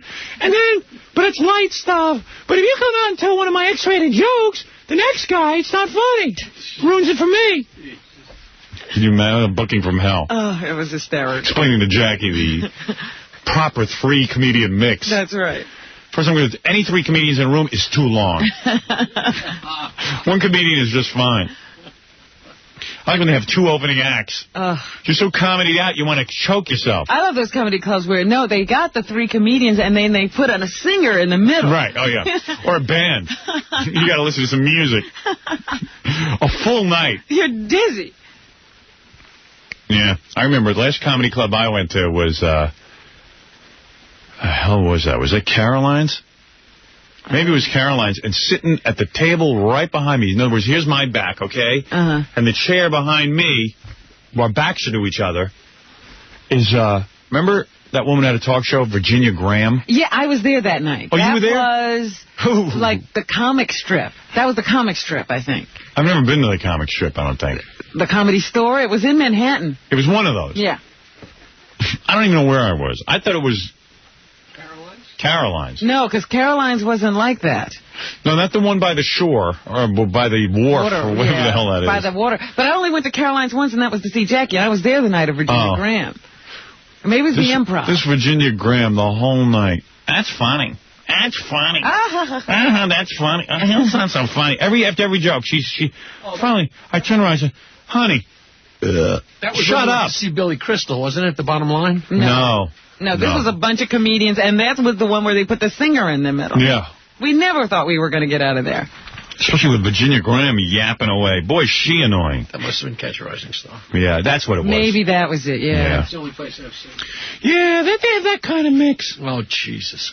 I wanted to bring singers into governors, but no, they had to fire me. I'm never going back, man. Never. Halloween night. I don't care if they beg. Yeah. I get it, because seriously, you got to have some kind of sort of good feeling about yourself in life. They used me. Right.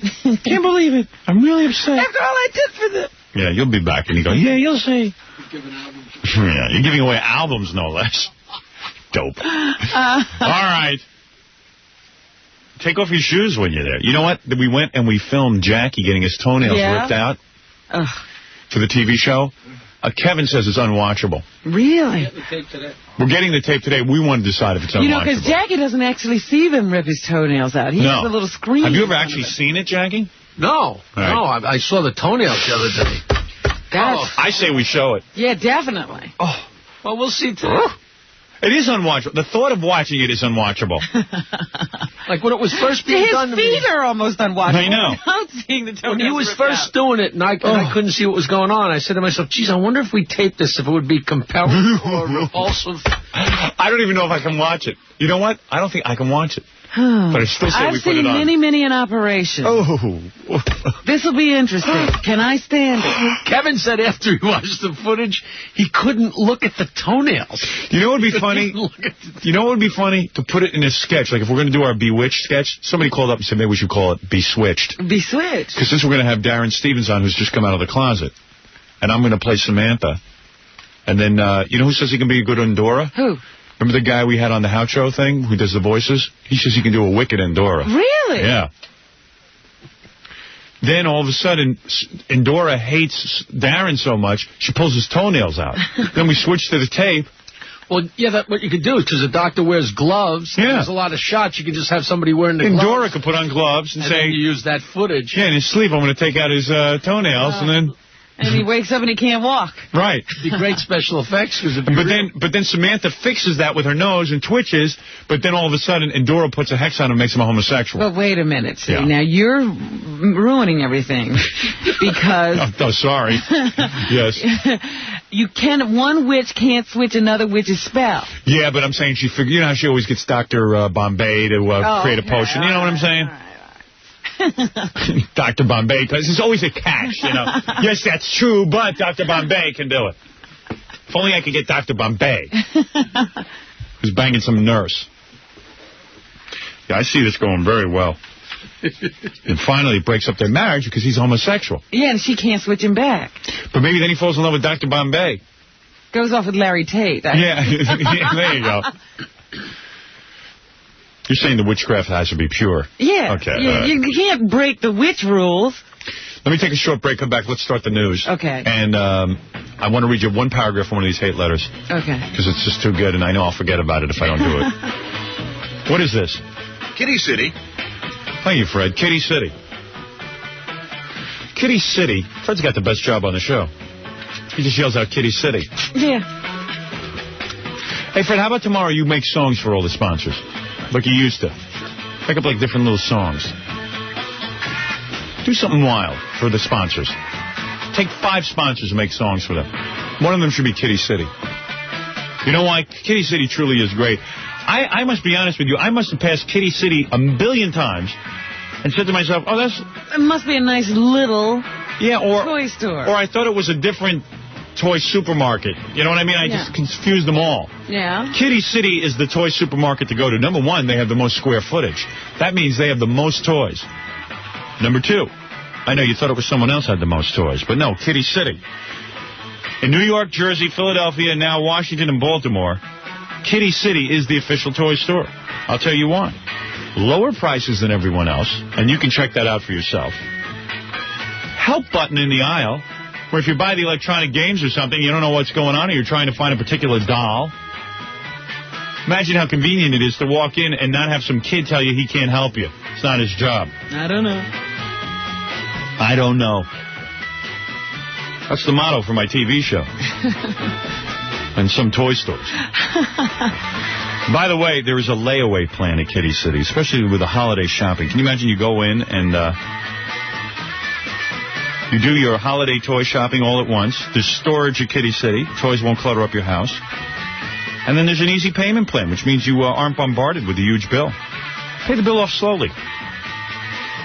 34th Street, Union Square, 79th and Broadway. In Jersey, East Hanover, Edison, Old Bridge, Toms River, Cherry Hill. It's Kitty City.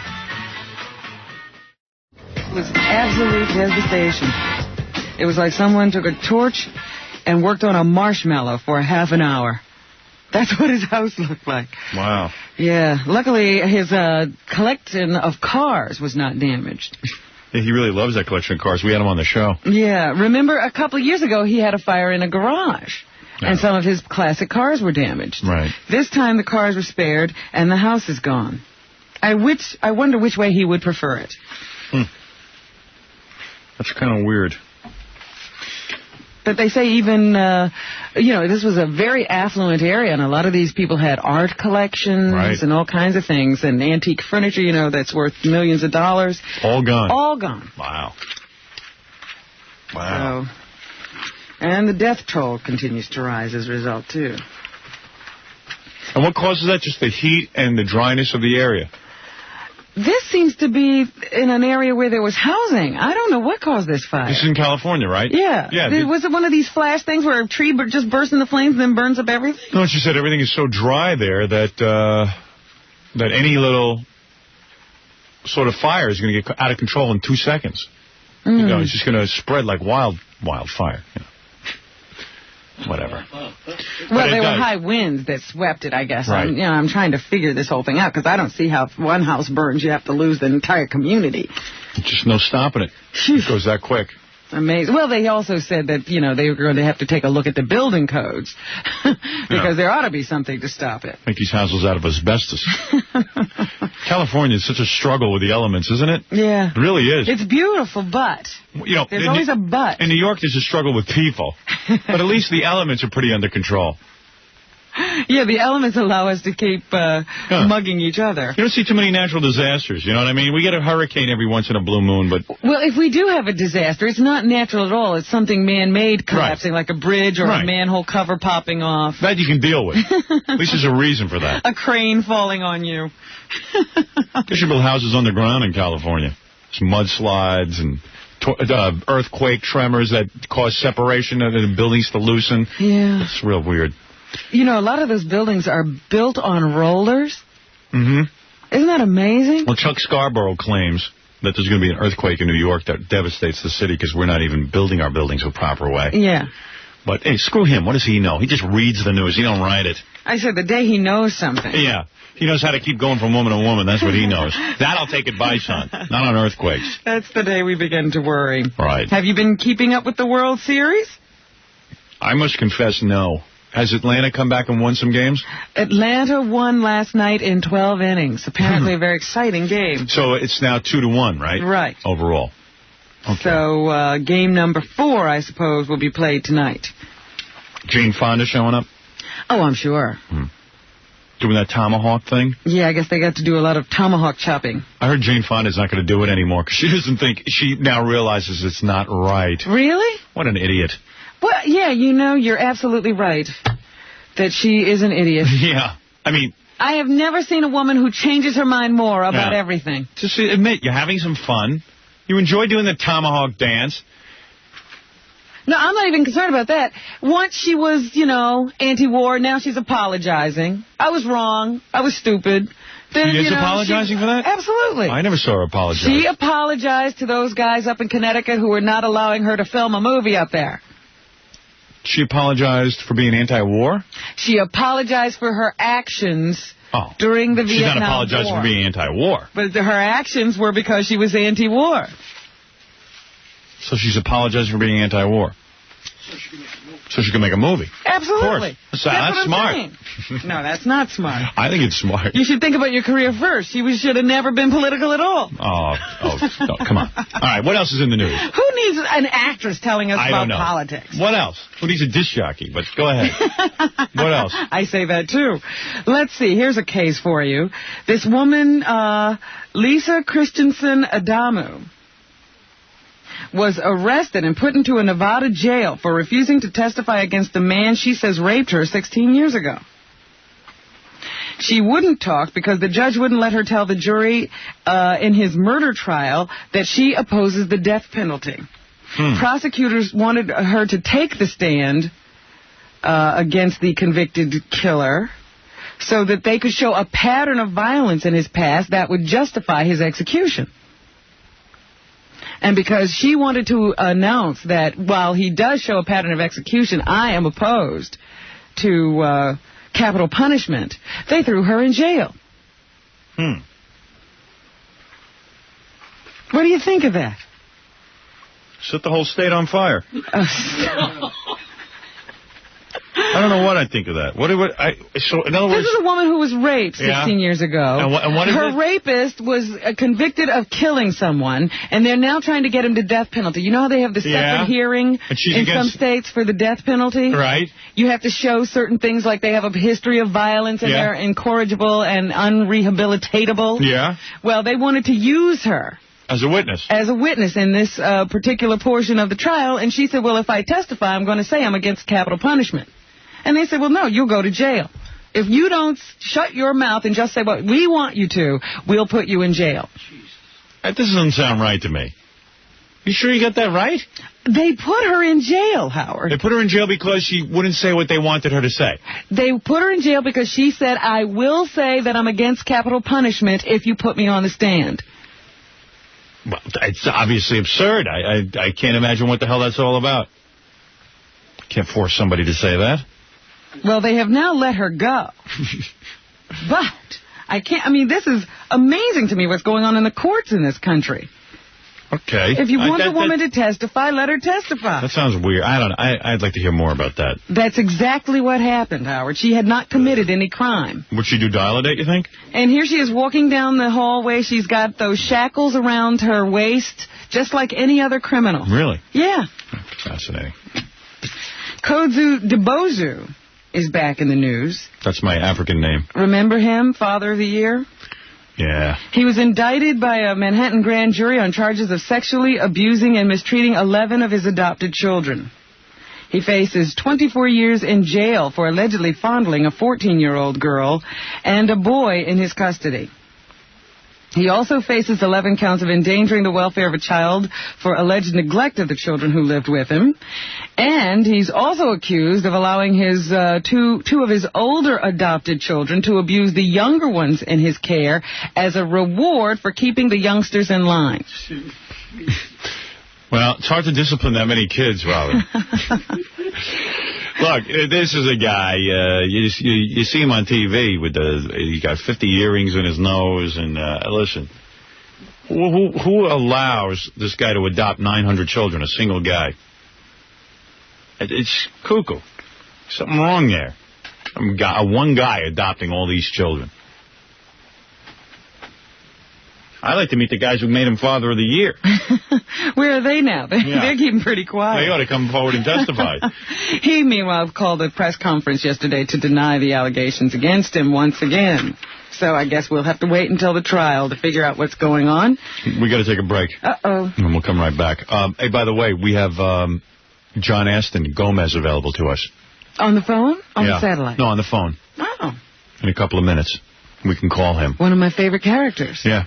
And, you know, they're making an the Addams Family movie. Right. As a matter of fact, will be coming out sometime this fall. And Gomez is not even in it. I know. Raul Julia's playing his part. Yeah, that's wrong. John Aston was the funniest Gomez in the world. Think Out of the Closet Stern should interview him, or... Yeah. Yeah? He always does whatever the name of that thing. Whatever happened to him. I will be back right after these words. We're on the air. Howard. Yes. Hey, good morning. Good morning. Listen, man, I owe you a world of thanks. Because over the last week, thanks to you, well, more directly crucified by the FCC, I had the best gay sheesh of my life. Really? How'd that happen? I was going on vacation to California last week. Yeah. So I brought it with me on the plane to listen to in my Walkman. Right. So, this really hot girl sitting next to me on the plane. So I guess I was laughing out loud or something. Mm-hmm. So I kept laughing a couple times, so she finally started talking about, what I was laughing at. So the night after I got there, I went to her house for her to tape it. So we were listening to it, we were laughing. So, I don't know, just one thing led to another. And you banged her? Yeah, just started going at it. Wow. While the CDs were playing. Hey, listen. You're very lucky that you bought Crucified by the FCC. I'll tell you, I still have the number open at 1-800-52-STERN, but Gary tells me a story. He went to an auction the other night. They auctioned off Crucified by the FCC for $300. It's incredible. Wow. It was amazing, though. It was all due to those CDs. Yeah, it's not only a great comedy package, but it's also a pretty good aphrodisiac. Sir, you pay $29.95. Where else is an investment like that, where something goes up in value to $300 and gets you laid? It's amazing. And can you believe there are people who haven't ordered yet? It's crazy. It is crazy. Not to. Pick up your phones and dial 1-800-52-STERN. Get your credit card out, $29.95, and order like a mad dog. Because I tell you something, they make great Christmas gifts. And you know what? I'm closing down the number any day now. And that's the end of it. I'm never reissuing this. That will be it. I take it with me wherever I go now, too. I bet you do. Hey, wherever I'm going. Let me ask you something. When you flipped the tape over, did you flip her over as well? $29.95 and $4.50 shipping and handling plus applicable sales tax. You must be 18 or older. 1-800-52-STERN. 94 all day. So weird guys who get off on that. That's a particularly weird sickness, huh? Looking at 10-year-olds? What's attractive about that? Man. But, I mean, it's a sickness. Why don't we take those grenades and put them down his pants and blow his genitals off? That would be a good idea. Apparently, he ran 2 businesses and collected Social Security, porno, and gun running, apparently. Just had a thought. Maybe he stuffs those grenades into the girls' blouses so it'll be like they have jugs. You know what I mean? Because they're only 10 years old. Maybe that's it. Fred, what's so appealing about all this? I don't know. Oh, okay, if that's the attitude you choose. Let's see, they found everything from semi-automatic rifles, assault rifles, and Civil War muskets in the apartment. His living girlfriend was also charged with weapons possession. So it wasn't like he didn't have a girlfriend. Right. Well, yeah. It's easy to pick up girls when you got all that going on in your life. You're a happening guy. Why do you, You're the head pedophile. Continue this fetish for young girls, Wow. You've got a good relationship going for you. What's his girlfriend's name? Edward? What else, Robin? Anything? Vivian was her name. There's got to be other wild stuff going on. Well, of course, a man who kept dozens of weapons in his home may have been plotting to assassinate President Bush in California next month. Really? Yes. They have jailed a man who reportedly said he was scouting a spot from which to use to assassinate the president when he visits the Ronald Reagan Presidential Library next month. It's not a real good thing to admit to the police. Thomas Ward of Oxnard had stockpiled guns, grenades, and thousands of rounds of ammunition at his home. He told neighbors he was planning to kill President Bush during the library's dedication on November 4th. Great. What a great guy. Some people just can't keep a secret. Yeah. Especially if you're planning something as big as that. He's telling his friends. I want to hear something good, but you can't tell anyone. Look, you got to keep this quiet. Yeah, we're going to kill the president. Well, I did make a promise not to tell, so I feel kind of funny calling you with this, but there's a guy here who says he's going to kill the president. I'm sworn to secrecy, but what if you know something that could be, detrimental to the president and you don't tell? That's why I don't trust anybody. Also in the news, Ollie North has written a book, Howard, and he's doing all the talk shows. If you buy that book, you're an idiot. First he says President Reagan knew everything, and now he's saying President Bush knew everything, too. Duh. But when it was time to testify, he said nothing. Yeah, what a great guy. What a dope of an idiot of a man. There are people who actually worship this guy and actually, are his followers. Oh, he makes tons of money on the lecture circuit now, much more than he ever made as a military man. Where are the imbeciles that would pay to hear that boring speech? We ought to have him come speak. Couldn't tell anybody that the president knew anything, but now he's writing a book about it. What good is he? So now that he wrote the book about it, let's throw him in jail for perjury. Didn't he lie? Oh, what did he say? I don't know. Even now he doesn't have any proof of what he's saying. He says, I wrote tons of memoranda that went this way and that, so George Bush must have seen them. He had to know. Of course he knew. What do you think, they're letting Oliver North run the country? It's all a goof. The whole country's a joke. Everything's a joke. Jesse Turner's family has arrived in Frankfurt, Germany. He's the guy who was released from captivity by those people in Beirut over the weekend. So he's at a hospital, and his family has left Boise, Idaho to join him. For the first time today, he'll see his 4-year-old daughter. So he looked kind of beaten up and... Yeah, he looked a little messed up. A little shaky. He looked shaky. He did look shaky. He looked like Andy Bloom.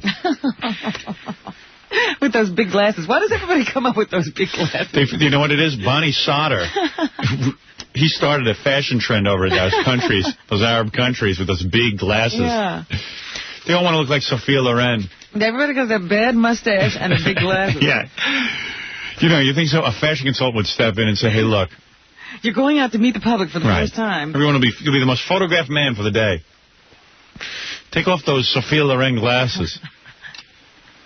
It was funny. I mispronounced his wife's name yesterday. It's Badir. Badir. Right. Okay. Also in the news, a badly decomposed body was found in a padlocked condominium in Norwalk, Connecticut. Fred, is that where your parents live? They moved. They moved. Oh. Maybe they moved from this apartment. They never lived in Norwalk, though, right? Right. This woman named Susan Krampitz Carter, 44, was discovered in bed on Monday by a locksmith and a realtor who had entered the basement condominium to prepare it for sale. Now, there had been missing persons reports filed on her and everything. Nobody ever broke the padlock to see what was going on in this apartment. Ugh. And she's been in there. They said there were newspapers and stuff around with the latest dates being 1989. P.U. must have smelled like Gary's breath. Oh. So they don't know what's happened, how this whole thing went down, but there'll be an investigation. Just imagine that happening. Ugh. There's going to be no fight between Mike Tyson and Evander Holyfield before the Tyson trial. Yes. All the principals met yesterday and tried to determine a date that was acceptable to everyone prior to the January 27th trial. Mm-hmm. No date could be filed. So now the... Why, how hard is it to get a date for a boxing match? Well, you have several different people you have to deal with. Yeah. Who? You have the two fighters. Okay. The pay-per-view people. All right. Well, the pay-per-view has nothing to air. I'm sure that they'll be happy to take the fight any night you can present it. Go ahead. The hotel. The hotel is sitting and waiting for customers, yes? The hotel's booked with what? Go ahead. These are the people you have to satisfy. And I suppose worldwide distributors and so forth. Let me check my calendar here. I'm an executive at pay-per-view. Do I want to rerun a Home Alone? Or do I want to have the Mike Tyson fight? Tough decision. Someone's going to miss that. They probably do have a schedule. They couldn't break their schedule. Yeah. Dopes. All right. WrestleMania night or something. Yeah, it's a big WrestleMania night. Can't delay that. Now they're saying the fight will happen sometime after January of 1992. They're never going to get anybody to pay for anything the way they got that thing set up. It's long between fights. Pay-per-view. It's the same cruddy movies I see on HBO. Same garbage. It's about a month earlier, that's all. Yeah. Wait a month, you get it for free. So what they plan to do, Holyfield plans to fight someone else in the interim. He's planning to have a fight with an opponent of lesser stature sometime next month. That'll be real interesting. And then if Mike survives the trial and doesn't get convicted, they'll have a fight again. But as it stands now, Mike faces up to 63 years in prison if convicted. Let me ask you something. You think he'll be able to box when he gets out of prison after 63 years? It all depends on how he handles himself in prison. If he continues to train, right. She's saying life's not over for him, even if he is convicted. Great. Can you imagine that guy going to jail? Can you actually picture that, him going to jail? Mike Tyson, one of the most well-known men in America? Yeah. Can you imagine that? That's incredible. And yet it could happen. Well, here's some of the problems. Caesars didn't want to move the fight into the sports pavilion. Yeah, that's a good move. They still wanted to keep it outside, and it would have been too late in the year to have an outside fight. Yeah. So there were all kinds of complications that they just couldn't come to terms. Someone could have worked them out, believe me. A great negotiator like yourself. Well, look, now all they have to do is wait 63 years. That's what I'm saying. I mean, they might be waiting 63 years for this event. Use your head. At least Mike will have time to get his teeth fixed. Okay, look. He could have regular teeth by then, that's right. Let's take a short break and then talk to Gomez, Robin. Oh, I just wanted to tell you one more story. Or else we're going to miss him. One story. You're going to miss him. I can't tell you the story about the goose that was I got born. that one.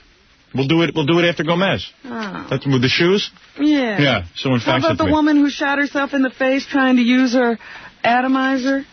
She used to sleep. I got to tell you this one. Yeah. She's a chronic asthma sufferer. Right. And she's asleep in bed with her atomizer and a loaded gun under the pillow. And one night, she woke up in the middle of the night, and she started going through an asthma attack, and she reached it under her pillow, and she thought she had the atomizer, and she shot herself in the cheek. Good. She deserves it. Yeah, good. Oh, I can breathe better. Oh, dear. You're sleeping with a gun and an atomizer. You're setting yourself up. Why the atomizer had to be under the pillow? Could be on a nightstand. She's in fair condition now. Where did you read that? It's right here in the newspaper today. What She's paper? From Key West, Florida, the Daily News. I can't accept it. That just sounds too silly. And she's, now, we should have her on the TV show. Yeah. Does she look funny? Well, wouldn't you, with have your face shut off? It's like the phone rings and you answer the iron. All right. We'll be back out of the closet stern to Mr. Black, so I'll speak to Gomez Adams. Okay. Gomez. I wonder what they're going to ask. I wonder what you're going to ask. Well, how do we know what's in the mind of those two guys? I just want to know, well, can I ask Patty Duke questions? Yeah, sure. Gomez is up for anything. Because she was going through that whole... Why don't you leave that to Out of the Closet Stern and Blacksville? She was going through that whole... this was pre-lithium that they were married. Right. So you better leave that to Out of the Closet Stern and Blacksville, quite frankly, because...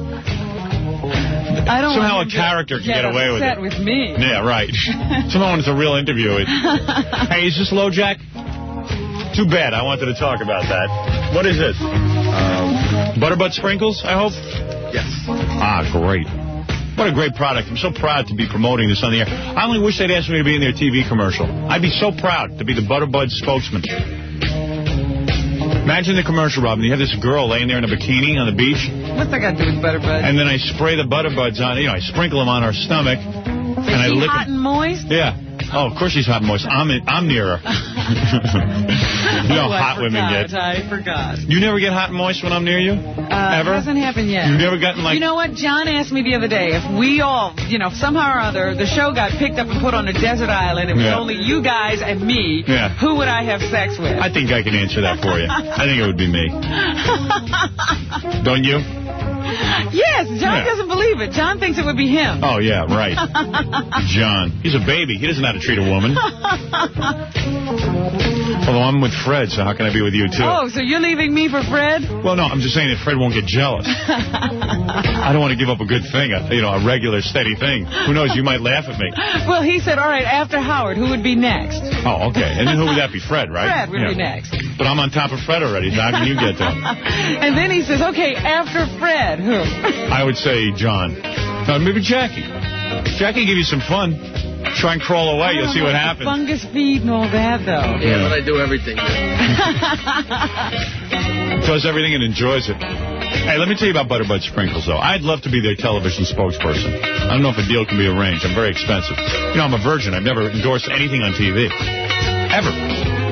So, a commercial. What would Butterbuds have to do to get you? Well, they'd have to come up with a lot of money, but it'd be worth it because it'd be the talk of the town. Something cool, I'm standing there in the shadows. He's outrageous. He's known for all the disgusting things. But yet there's something wholesome about him. I step forward and I go, yeah, I enjoy the taste of butter, but I don't want all those calories. Boom. And I stick it on my baked potato. And I eat it. Butterbud sprinkles. I think it's a great commercial.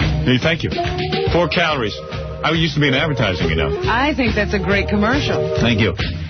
People would talk about that. Yeah, but do they approach me? No. Do I have one product asking me to endorse it? No. I get a couple now and then, but they don't want to pay anything. I once had that, what's that? Amaretto. Whatever it is.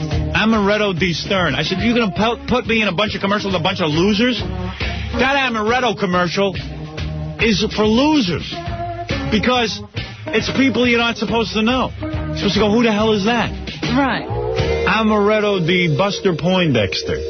And as a result of it, I don't know the name of the Amaretto. Right. You just know Amaretto. Yeah, Amaretto to something, because they already put another name beside And I wouldn't even know that unless they'd asked me to be in it. Amaretto de Tamajanowitz. Oh, come on. What am I, a loser? So you're saying I'm a loser? Amaretto de Omer, the guy who broke into Yoko's apartment. What's next? All right, call Butterbuds, toll-free hotline. But listen, Butterbuds is delicious. Well, how could it not be? It is butter. It's real butter. It's just they draw the fat and the water out of it. 4 calories a serving compared to 70 in butter or margarine. It's fabulous. Look for it in your supermarket section. No. In your supermarket. Excuse me, Rob. Let me take that again. Okay. Look for it in your supermarket in the seasoning section. Yes. Thank you. Butterbud sprinkles. 94 WYSP. Howard Stern all morning. Classic rock and roll all day. On bail, Robin. You're out on bail? Yes. You were arrested? Yes, they caught us with guns in our apartment. What were you doing? And pictures of 10-year-olds. And we had grenades. Oh, yes. Yes. Well, I'll tell you this, I wish Judge Thomas would harass me. Anyway, Blackwell, what was your favorite TV show? My favorite TV show had to be The Addams Family. Me too. That's why I'm particularly excited to speak with Gomez, John Aston. That great actor. John Aston, yes. John Aston was fabulous in that role. He really was. Oh, he was Gomez. My two favorite shows are Munsters and Addams Family. Well, see, that's what I was going to ask, because some people were Munsters people and some people were Addams Family people. I was both, and also this is going to sound strange coming out of these lips, but I love Patty Duke because she's so manly. What? Yeah, she's so manly. She was the best. Doesn't she kind of remind you of a guy? Kinda. Morticia was good. I believe she died, though. Yeah. Yes, that show was cursed. It really was, because Lurch is gone. Thing is dead. Morticia's dead. Yes. Blossom Rock. Right. Grandmama, I guess. Lurch. And Uncle Fester. Let's talk to John Cousin Ed is still with us, though, isn't he? He choked on his own vomit. Yeah. All right, wait a second. Let's get him on the phone. He's a fabulous man. He's full of stories. Mr. Aston? Hi, this is Out of the Closet Stern, Blacksville. Welcome to the show. Hi. And, of course... Oh, there's that voice. You can't fool me. I want to first go on record, and that's Robin over there, the woman. Hi, Robin. Good morning. First of all, I want to say something. You are my all-time favorite. Get out of here.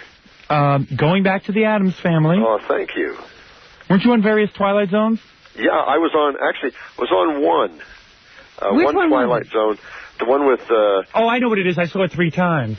Name it. You know it? Can you name it now? Let me think about it. The Twilight Zone that you were on...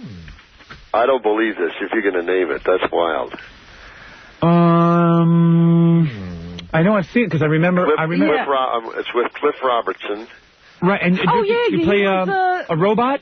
No, he was out on the frontier? Right. Yes, I know that one. And he's going over the hill to find some medicine. Right, and walks right into another century. Right. Yes. Oh, that's right. And I tell him not to go.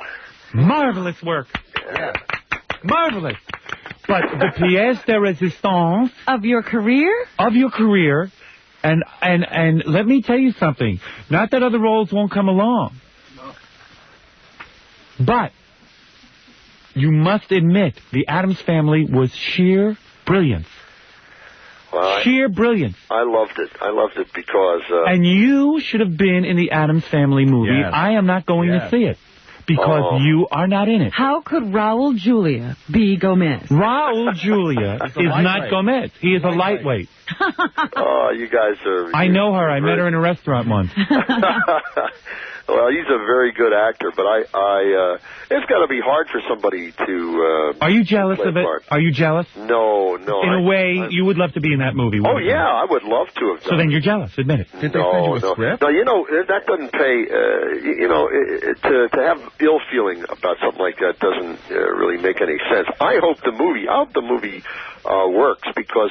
then it would be good for you. I think so.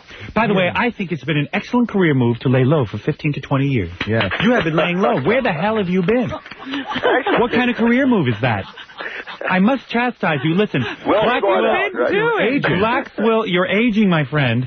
Blacksville, even Munster was in a Pet Cemetery. Yes.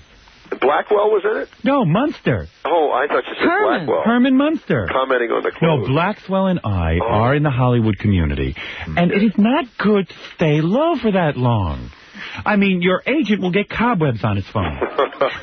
What are you doing? You're such a marvelous actor. Oh, thank you. You are such a marvelous, marvelous actor. Actually, I did spend some time raising kids, and then I spent some time directing. And you were married to Patty Duke. Yeah. Yep. And I read that book. Was he married to Patty or their identical cousin? Which one? Did you ever end up in bed with both of them? Actually, I was married to both. And from what I understand, you were. We didn't tell the police or anything. Are you still in love with her? Did you break up with her, or did she break up with you? Well, it was something that... Don't say mutual. It never is. It never is mutual. It never is anything else. Oh, really? What do you mean? You have a different philosophy about life. You're not into that A Course in Miracles, are you? I don't believe in miracles. What happened, seriously? I believe human beings do it, huh? Did you flip out or something that she had left you? Nobody left anybody. Really? Well, then she's still there. I know what it was. Was she too flat? Oh, stop it. Was that it? Because some men like big breasts. In what respect? You know what I mean, John. Don't be coy. Some guys get tired. Guys get tired if their wives are too flat-chested and want to have breast implants. Dear. Although she has a nice chest, I won't say no. I saw the Patty Duke movie. Yeah, if you saw the... I saw the guy who played you. Who played him? I forget. It was ridiculous. It wasn't even close. Yeah. No, Did you like the guy's portrayal of you? You know, I didn't see, to tell you the truth, I didn't see the whole movie. I saw part of it. And How could you not see the movie that portrayed you?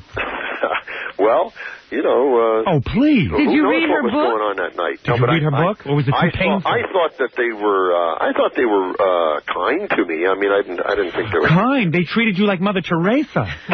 You came into Patty's life and saved her from a horrible existence. How long did you know her? Did you see, Don't call me a Jew. The girl Jew. who played on that movie, it was an amazing thing to me. The girl who played her as a young, not a kid, but the middle one. Yes. While she didn't talk like her at all. Right. The resemblance. Her resemblance was remarkable, yeah. That was marvelous. Extraordinary, and the moves that she made. But could Patty have really been that cuckoo? I mean, what do you mean? She came off as being extremely off the wall, and yet here you are, such a sane individual and accomplished actor. I was going to say, how long did you know her? Did you get duped? I don't think she was fair to herself. She made it seem like she was wackier. In what I have seen from that. Yeah. I think, in my opinion, what I saw there, and I read parts of the book, but I never read the whole book. So, and the same thing applies to the movie. I didn't see the whole thing, but what I did see. But that first bedroom scene when you bed her down, my God! I don't think she was fair to herself. You didn't think she was that wacky? Well, I think she didn't put in so many of her accomplishments. She's cute. You must have been like, wow, I can't believe I got Patty Duke in the sack. How did you meet? Well, they met. You should have seen the love scene in the movie. Really? Oh, yes. John is marvelous in bed. Can really put it to a woman. Oh, no Ever put it to a man? No. Too bad. You don't know what you're missing. Well, put what do you mean? You know what I mean. Put the moves. You're so macho, though. I saw how you came on to Patty Duke. You got her right in the sack. It was unless that movie in that movie. Yes, well, but you were both married. That's Hollywood, man. Weren't you both married at the time? You mean at the time? That you met? We weren't. Oh, good. I'll tell you something. Not to each other. Right. And then you got her in the sack, and she went wild for you. She felt like love.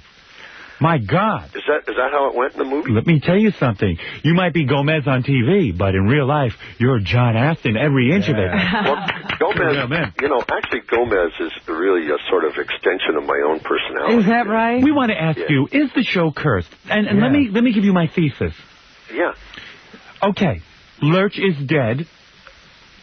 The Thing is dead. Thing is dead. He died of a fungus on his fingers. Right. His toenails got infected, and then it sprayed through his hand. Then there was Morticia, who has died. She is deceased. Right. Grandmama, Uncle Fester. Yeah. All gone. Lurch. Did I mention Lurch? You said Lurch. Yeah, but Lurch was a big man. I mentioned him twice. Right. Lurch you mentioned first. Did you ever see Lurch naked? Did I ever? Seriously. You mean Lurch or the? Oh, the actor. Or Ted Cassidy. I prefer to call him Lurch. No, I never did, actually. You never did? Because he had giantism. I wonder if that's all over. You know what I'm saying? Wouldn't that be a burn? You're a giant, and yet... it doesn't affect every organ. Yeah, except the one organ. That's like Howard Stern.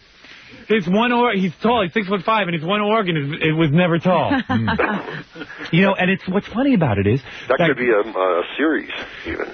What's funny about it is Grandpa Al Lewis is healthy as a horse. Go figure that out.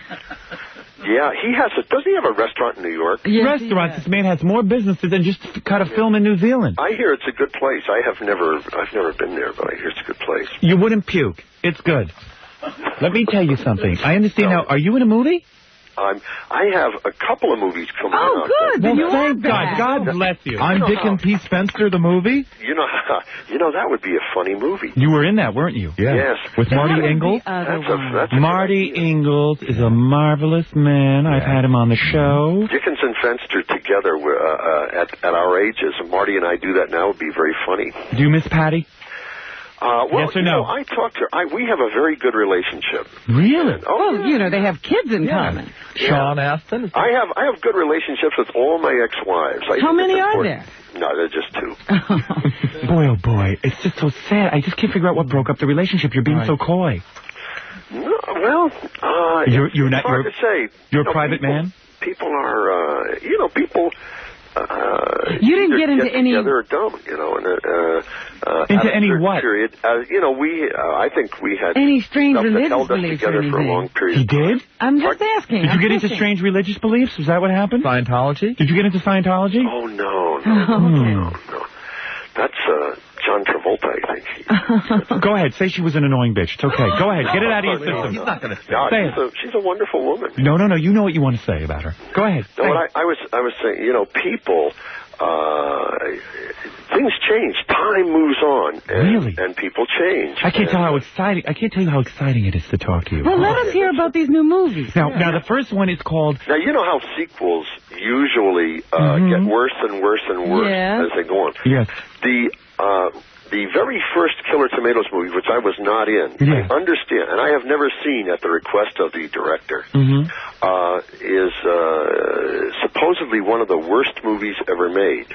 Killer Tomatoes. But you're in Killer Tomatoes Strike Back. Yeah, I'm in 3 of them, actually. And Killer Tomatoes... Return, Strike Back, and Eat France. Killer Tomatoes Eat France. Right. You're in those. Yeah, and they really are good movies? Well, what happens with the Killer Tomatoes movies, each sequel gets better. Better than the first. Better and better. Well, you can only go from the original Killer Tomatoes. That's right. Well, that's why you start there, you see. So, what do you play? Do you play a lead role? I played Dr. Gangrene. Marvelous. Who develops the Killer Tomatoes in his laboratory. My God, that's in order to conquer the world. I must go see this. Where can I see these movies? Okay, Killer Tomatoes Strike Back is coming into cassette next month, they tell me. And then the... yes, because I'm way behind Killer on Tomatoes this whole Eat series. France. We always wondered what happened. And Killer Tomatoes Eat France will be in the theaters? That's coming into the theaters. And Giant Tomatoes actually eat France? Well, almost. What is the budget on these films? Well, it's up to about $1.5 million now. Really? You can make a movie for that? You're kidding. Listen, they made the first one for a couple of $100,000 or something. Wow. They're 3 guys from the San Diego area. Very bright and great sense of humor. One of them is a director-writer. Another is a state assemblyman. And do you know what these are? The third one is a forest ranger. Let me tell you what these are. These are what we call in our business cult films. Right. And cult films catch on in a big way with young people. Let's face it. Yeah. Young people like the darndest things. Well, the strange thing, the Killer Tomatoes Eat France has a kind of fractured fairy tales feeling, and it's almost got a Wizard of Oz feeling. It is so well done. I'm so proud of you that you are out of your reclusive stage, back into making film. What else have you been doing? What have you been doing? Do you have a new woman in your life? Oh, yeah. I've been married for... Get out of here. Almost 3 years now. Is she a model? No, she could be. She's pretty enough to be. Do you get a lot of money from the Addams Family reruns? You want to know something? I haven't made a nickel from an Addams Family rerun. So how do you support yourself? 1968. How do you support yourself? Well, actually, I've done a lot of stuff in the last. Really? Yeah, I've done a lot of movies, a lot of. All right. Don't get defensive. TV stuff. No. I mean, hey, please, I didn't make the money from the Addams Family. Believe me, Your new wife, is she younger or older than Ed McMahon's new babe? Slightly younger than I am. Really? She's not yet 40. Is her name Inga? Is she what? What is her name, Inga? Inga, no. Why would you say that? No, her name's Valerie. And I bet you she's gorgeous. No, she is. She is. And she must be very sexy. She's quite sexy. Is she an actress? Nope. Is she a model? How did you meet her? No, she's totally out of the business. Was she married to anyone famous before? No, she's never been married before. Oh. Really? She's that young? Yeah, she's in her... Is she a virgin? Was she a virgin when she met you? I didn't ask. I forgot to That's ask. something I would ask if I was you. Blaxwell was a virgin when I met him. You have a puritanical the reason that... How did they meet, though? She's not in the business. She's not annoying like Patty Duke, is she? No, I don't think Patty Duke's annoying. Well, you know what I mean. She's not on pills and things. No, neither was... I think there's a lot of exaggeration has always been out there about her in that respect. You are an enabler. You enable Patty. So you should have said to Patty, stop it. Just stop all your nonsense. Did you notice that she was...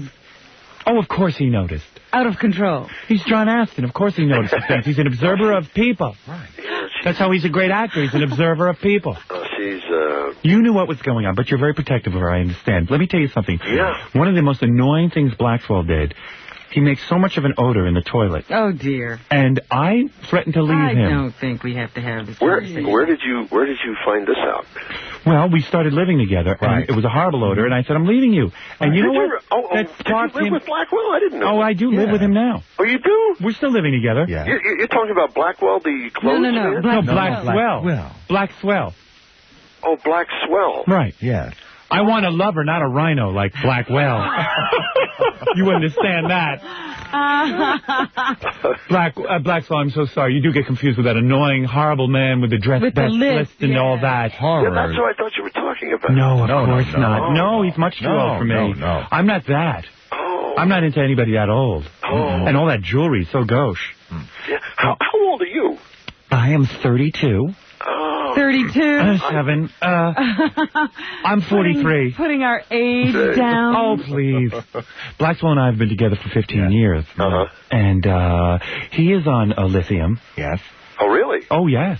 Oh, why? Why is he on lithium? He's as kooky as Patty. I am telling you. So I know exactly what you're saying. That's another reason I feel I relate to you.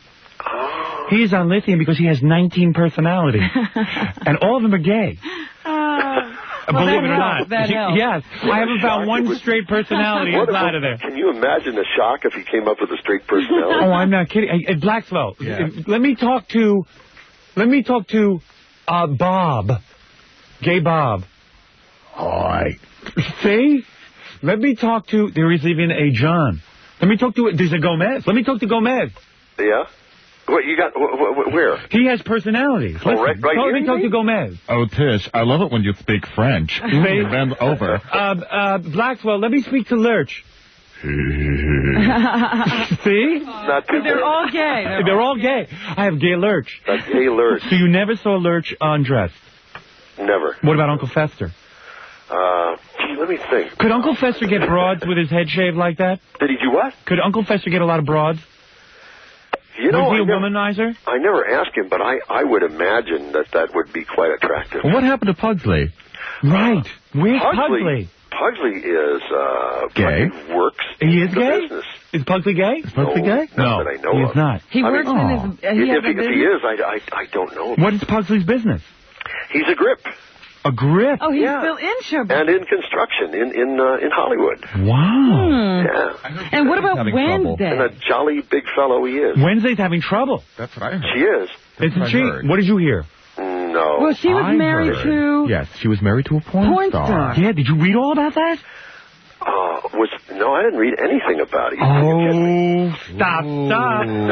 You did too. No, I have never met him, but on the phone, I've talked to him on the phone a few times, you know, when I've called Lisa. Right. And, you actually stay in touch? Oh, yeah. That's very sweet of you. And he sounds like actually a very nice guy. Really? I have, as I say, I've never met him. He sounds like a really... So Lisa's okay? As far as I know, yeah. John is very protective of the people in his life. And that's an admirable trait that you could learn, Robin. All of us could learn from John. I'm protective. What isn't Robin protecting? To a degree, yes. Oh, yeah. But not of myself and Blackswell. Right. Well, they're very harsh. They aren't in my life. So you've never experienced as a young child homosexual sex? No. Even when you were a young boy growing up? No encounters whatsoever. There was no towel snapping incident in high school? Or sword play. Or you had a sword fight with one of the other boys? Nothing gay ever happened in your whole life, ever? Well, not that I know I had, I was in the past approached, but so you admit to that. So you were sending out signals. Probably, yeah.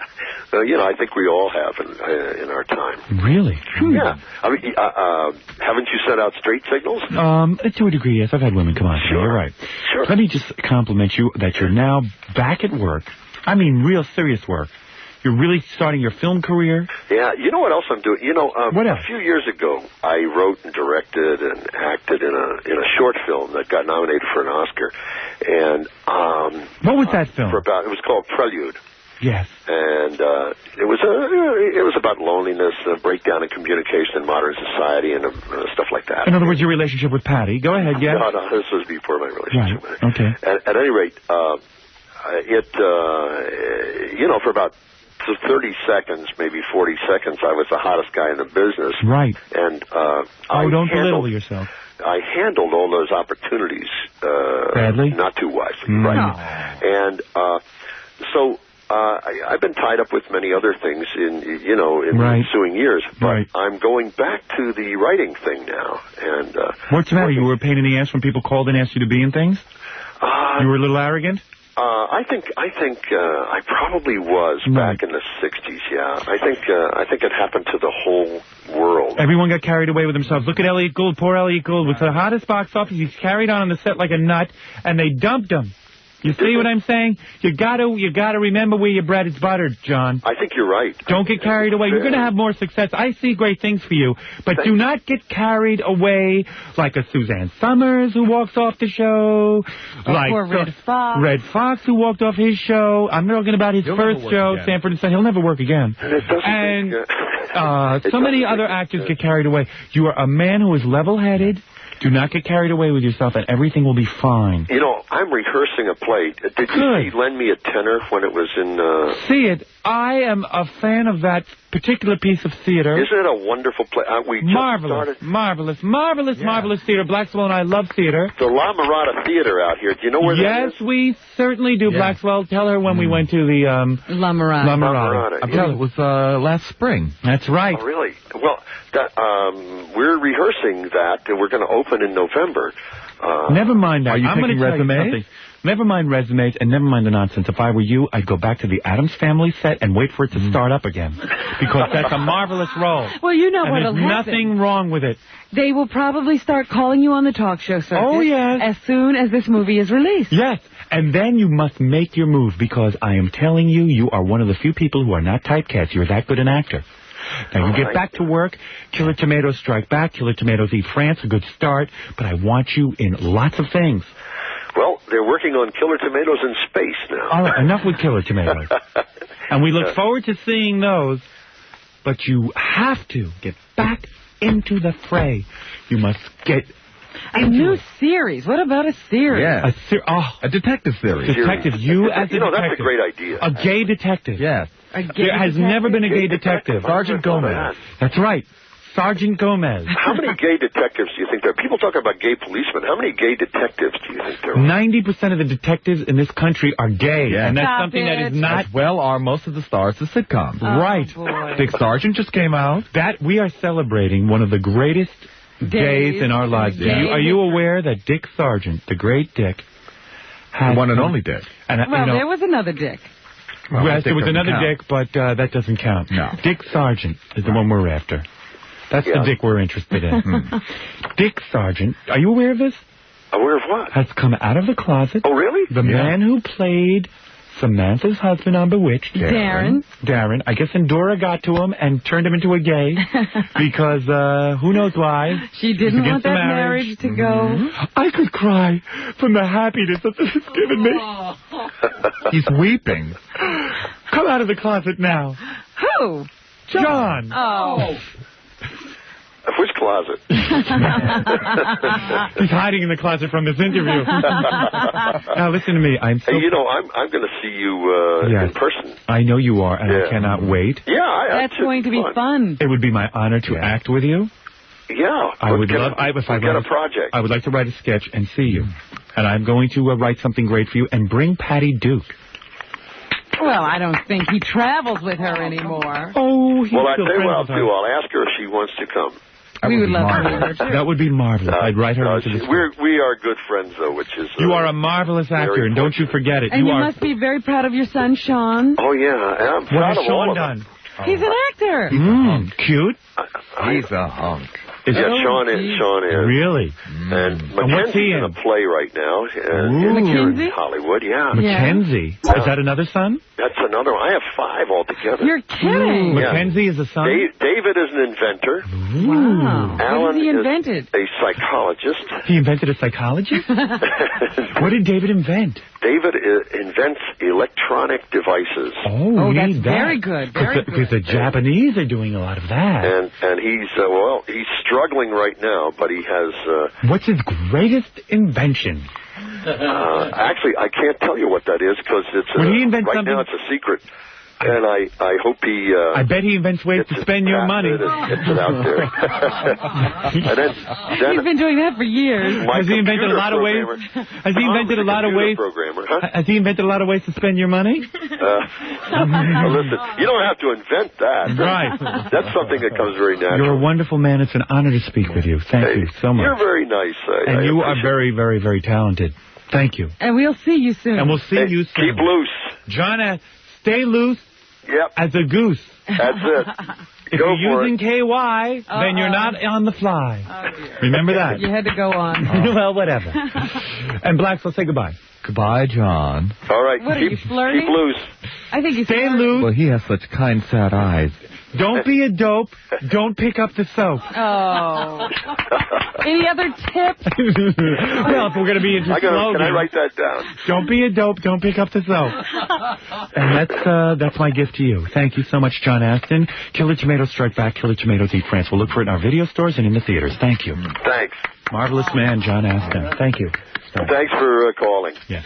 Bye-bye, John. And I'll see you later. Okay. Right. Bye. Remember, stay on the set of The Addams Family, and maybe it'll start up. Marvelous man. Very funny, very kind, and generous man. Sportsmanlike, Unfortunately, we must break and go away so Howard Stern can come back. Say hi to him for me, will you? He's such a homophobe. I certainly will. Flexel, come on. All you have to do is make a phone call. Thank you, Robin. You sound like me now when you sing. Not a lot of energy. No. Today. Hey. Those 2 weirdos were just in here. What 2 weirdos? Out of the Closet, Stern and Blackwell. They said to say hello to you. Oh. I hate them. This is the final week to Nutrisize and lose all the weight you can for the price of a 10-pound program at participating centers. Food and evaluation fee not included. Do you understand what we're talking about? 1-800-321-THIN. You call and you can get all the food that you want. You're not going to feel hungry. The worst part about losing weight is feeling hungry and denying yourself the foods that you like. If you can have pizza. Weren't you eating the pizza like every night? And it doesn't matter. I love the pizza, and I could have it every night. It doesn't matter. You can have what you want. Then you had that breakfast, that delicious cereal. It's the one time I loved the waffles. Then I switched over to the pancakes. Then I switched back to the waffles. My sister was on Nutrisystem. She didn't want to go off. She had lost all her weight easily, and she hadn't been able to lose this weight. The food was too good to quit. Right. Well, she said to me, it's really nice having someone prepare my meals. I like that. And number 2, what she liked about it was, this is someone who, every time I saw her, said, it's impossible at my age to lose the weight. And yet? And yet she did it. It's not impossible. So come on. Unless you're dead, it's impossible.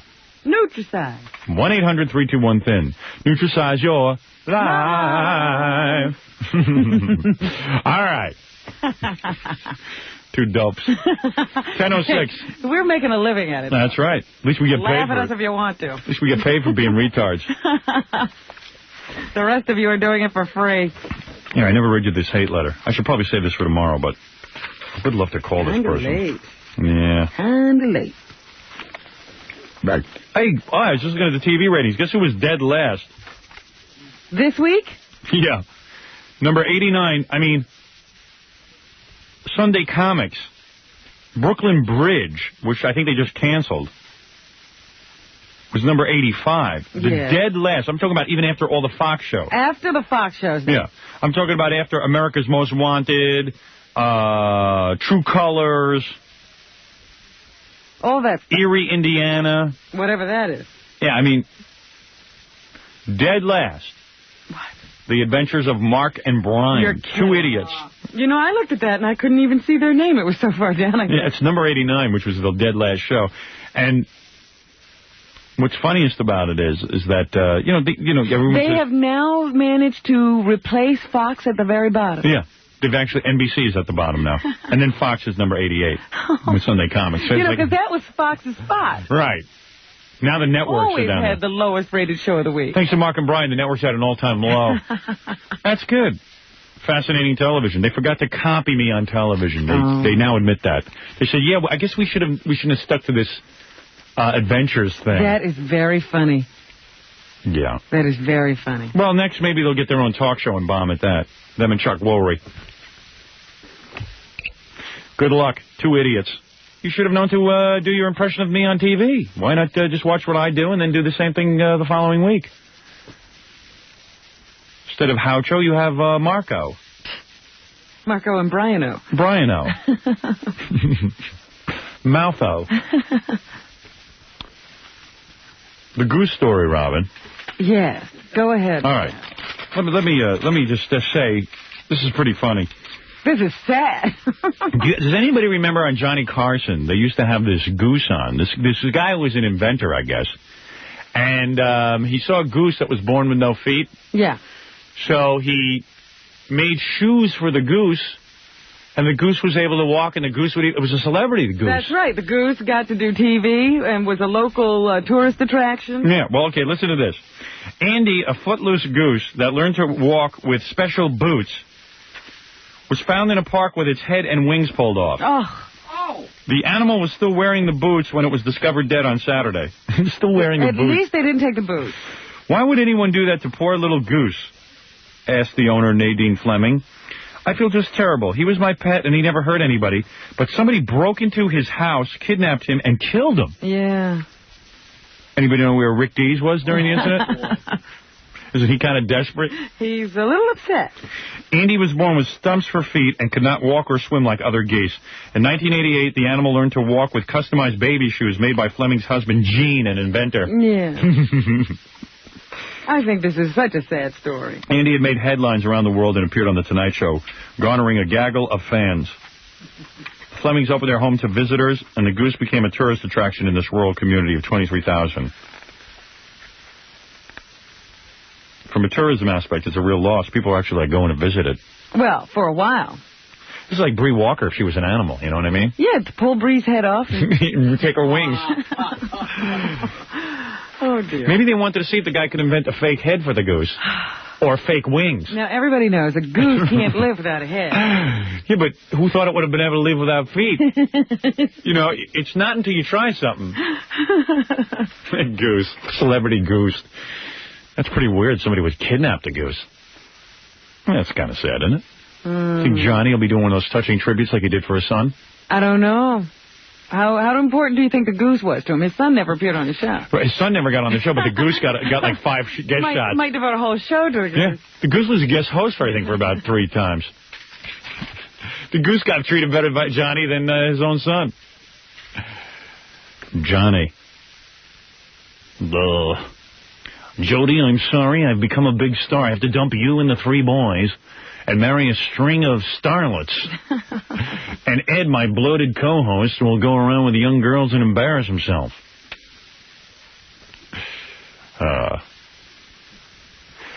But there's a beautiful little goose coming on the show that you might want to tune in for, you and the boys. Watch me be sensitive to this animal. A lot of people treat animals better than they do people. And I'll tell you something, that is a sign of severe depression. Well, that's something that Meg happened to... Did you hear her the other day? No, I missed When this. she said, I like animals better than I like people. That is a sign of severe depression. That's all I'm going to say. And if she wants me to get into it, she can walk into this room and I will explain the whole deal. And I'm going to tell you something, Robin. I don't claim to know a lot in this world. You ask me to add two numbers together, I got to stop and use my toes and fingers. But one thing I know is human nature. And people who like animals better than people are severely depressed. Let me try to think. Do I like animals better than I like people? Think about the reality of it. If you were alone on an island, would you want to be there with a dog, or would you want to have some human companionship? I'd want to have human companionship. You would? Yeah. Meg wouldn't. I mean, if she's telling me she likes animals better than people. Yeah. Well, I actually know people like this, and I do believe that they are very depressed. There are signs of depression. One of the classic signs of depression are people who relate better to animals than people. Believe it or not. And in fact, you can see this in any veterinarian's office. Not by the veterinarians themselves, but by their assistants. Really? Most of them are very depressed individuals. And they like animals better than people. Yep. I'll even go... There are people who like stuffed animals better than people. And those are really sick people. Those are mentally incapacitated people.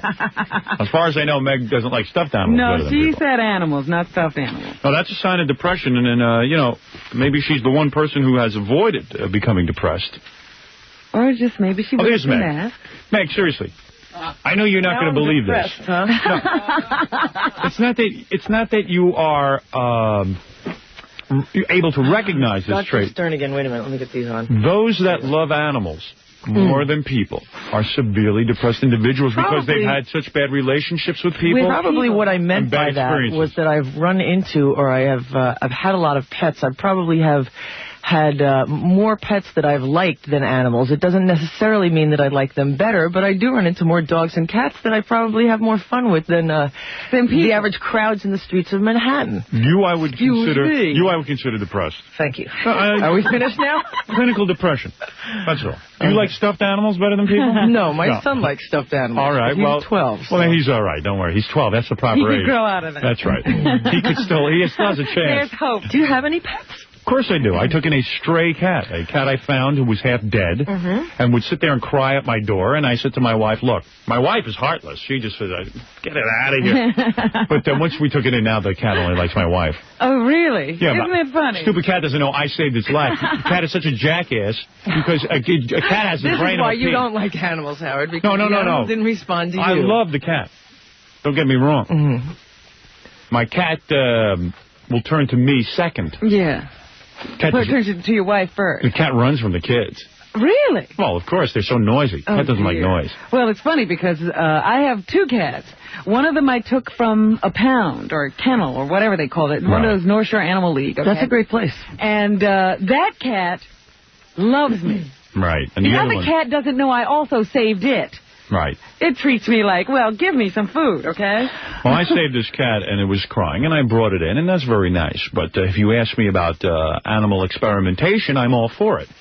I am all for the doctors who experiment on cats' eyes, eye surgeons learning how to operate. I am absolutely 100% behind that. Do you realize how little in common often the animals that are tested on have to compare the results of those tests to human beings, and how many times they do the tests over and over again after they've already gotten the results? Well, let me explain something. Because it keeps some people employed. If a new it's not really advancing medicine at all while they're burning out eyes and vivisection and the rest of it. If a new medical student, I know we're heading for disaster. You're there. But let me just explain something. Which button did I forget last week on Meg? Meg, drink your tea to calm yourself down. All right. No caffeine. First of all, what is there for a cat to see? That's number one. What, are they going to the movies? They don't see the way we do. Of course not, Robin. That's not a choice for you to make, Howard, to take the sight away from any creature. Oh, let me tell you something. They do put them to sleep afterwards. They don't have to live. Let me ask you something. What do cats do? They eat and then die. I think they're very happy. And they're happier than I am. I tell you, I look at my cat, I go... You're the one that's clinically depressed. My cat, I don't doubt that. You should see my cats. When I leave for work in the morning, they're stretched out on my bed. I know, I watch it every day, too. I got 5 of them. It's very annoying. I go, what a life. Yeah. Give it to me. Now, listen, at some point, when a medical student starts his career, and if he decides to opt for ophthalmology... Before they actually get to the human cadaver, even, though. Yes. You dissect cats. Yes. Now, then what they do is they take the live cats and they have to test the anesthesia. In other words, if you're a student, would you rather have, let's say your son had to go in for an eye operation, would you like to have a doctor who has never practiced giving anesthesia to anything? Of course not. You want a guy who's practiced. So he gives a little juice to the cat. And he gives the guy a little comes too in. much. The doctor comes in. And he says, I got to now practice. Would you want a shaky bastard coming up to your eyes who's never operated on anything resembling anything like an eye? And with his hand shaking, he's going to cut you? How about somebody that's operating or experimenting on something that doesn't resemble your eye? That's the point that I'm making. Well, you got to start somewhere. You've got to start somewhere. If you're not getting any kind of accuracy from the kind of who should we experiment on? How do we train these guys? Like you pointed out before, when you go to medical school, and I know a couple of people who have, they spend months and months. It sounds pretty grueling to me with the same body, but at least it's a human being. At least it resembles you if they're going to be working on you. But that's not live tissue bleeding. Yeah, but it resembles what goes on in your body a lot more than a cat or a rabbit with the Dre's test, etc. So the first time that the doctor should see blood is when he's operating on a real human being who needs help. No, Howard. They work in emergency situations all the time. That's but you want them... How about if you have to go to an emergency? Would you want this guy to be the first time he's ever taken a scalpel to your eyeball? You won't change my mind. No, I've already changed your mind. No, you just don't want to admit it. No, you haven't. Yeah, that's why I do all the animal rights benefits fighting. Waste the cat. You just changed my mind. You know what I mean? Let's say you're a proctologist, okay, for a second, if I may. I know that people don't like to talk about the anus as a part of the body. That's an uncomfortable part of the body. It's one that we all wish wasn't there. We all wish we didn't have to deal with. Let's say there's a student proctologist. And the eye doctor is working on the cat's eyes. Shouldn't the proctologist be working at the other end? Maybe that would be better. If the doctors work... That's even worse, Howard, because there's less similarities between the digestive systems of animals and human beings. You've never seen my anus. I was going to say, maybe if Meg would not object so much if all the doctors worked on the same cat. So let's let them all experiment on Howard. Let's all thank God that there is an anus, or we all would explode, wouldn't we, Meg? The show just keeps going up in value all the time. But what I'm saying is that medical doctors and stuff. Now, let me give you an example. Let's say your knee is destroyed for whatever reason. Let's say you're a karate guy, and somehow you're kicking over the years, and your knee ligament, the ligament that is underneath the kneecap, goes. The doctor says to you, I can do something for you. You can be a cripple in a wheelchair the rest of your life, or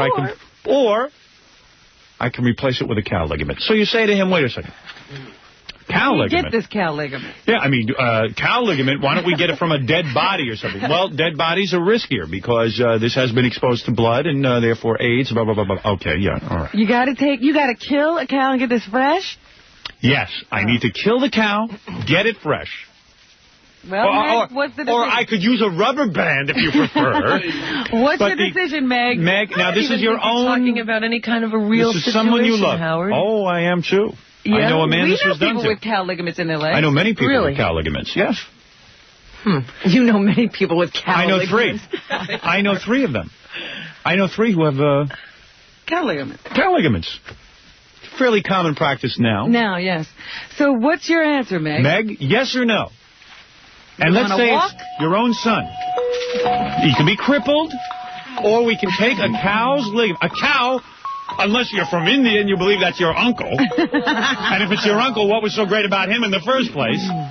A cow that people, listen, cows die all the time. Cows are beautiful, don't get me wrong. I like to see everybody. Or your son will have the gift of walking. And if it's an animal, that the ligament would work as well if it's already lived some kind of a full life as opposed to as soon as it was born. Oh, you got to get an old cow. Old ligaments you want in your son? As opposed to the way it works with most of this stuff. You want me to answer this? Where most of these animals... Allow Meg to answer. Where most of these animals, for whatever purpose of experimenting whatsoever, it's getting to the point where a lot of them are raised only for this. That's right. The same with meat. I'm asking about the cow ligament. Only to be put down, then that's wrong. Do you feel comfortable with the cow ligament? No, I really don't feel comfortable with it. But do you feel that you would go for the cow ligament if that was the only option? Only if the cow had a life. Only if the cow had a life. But you would if the cow had a life. All right, everyone. Burgers for all. Everyone go have a burger. Meg has admitted. When you talk about testing, though, the way you were talking about before, quality of life of the cow. This is the one. Massive amounts of this stuff go on. All kinds of cruelty in testing. Yes, a lot of it goes on there's some cruelty for reasons that are absolutely not valid at all. You're talking about something there that's a lot different than the kind of testing that goes on for cosmetic purposes. I'm not for cosmetic or something like that, but when the fur coats and no one is veal. Is yeah, right. That's I'm the not kind for of stuff that I'm in screaming favor about. of that random testing just for testing's sake.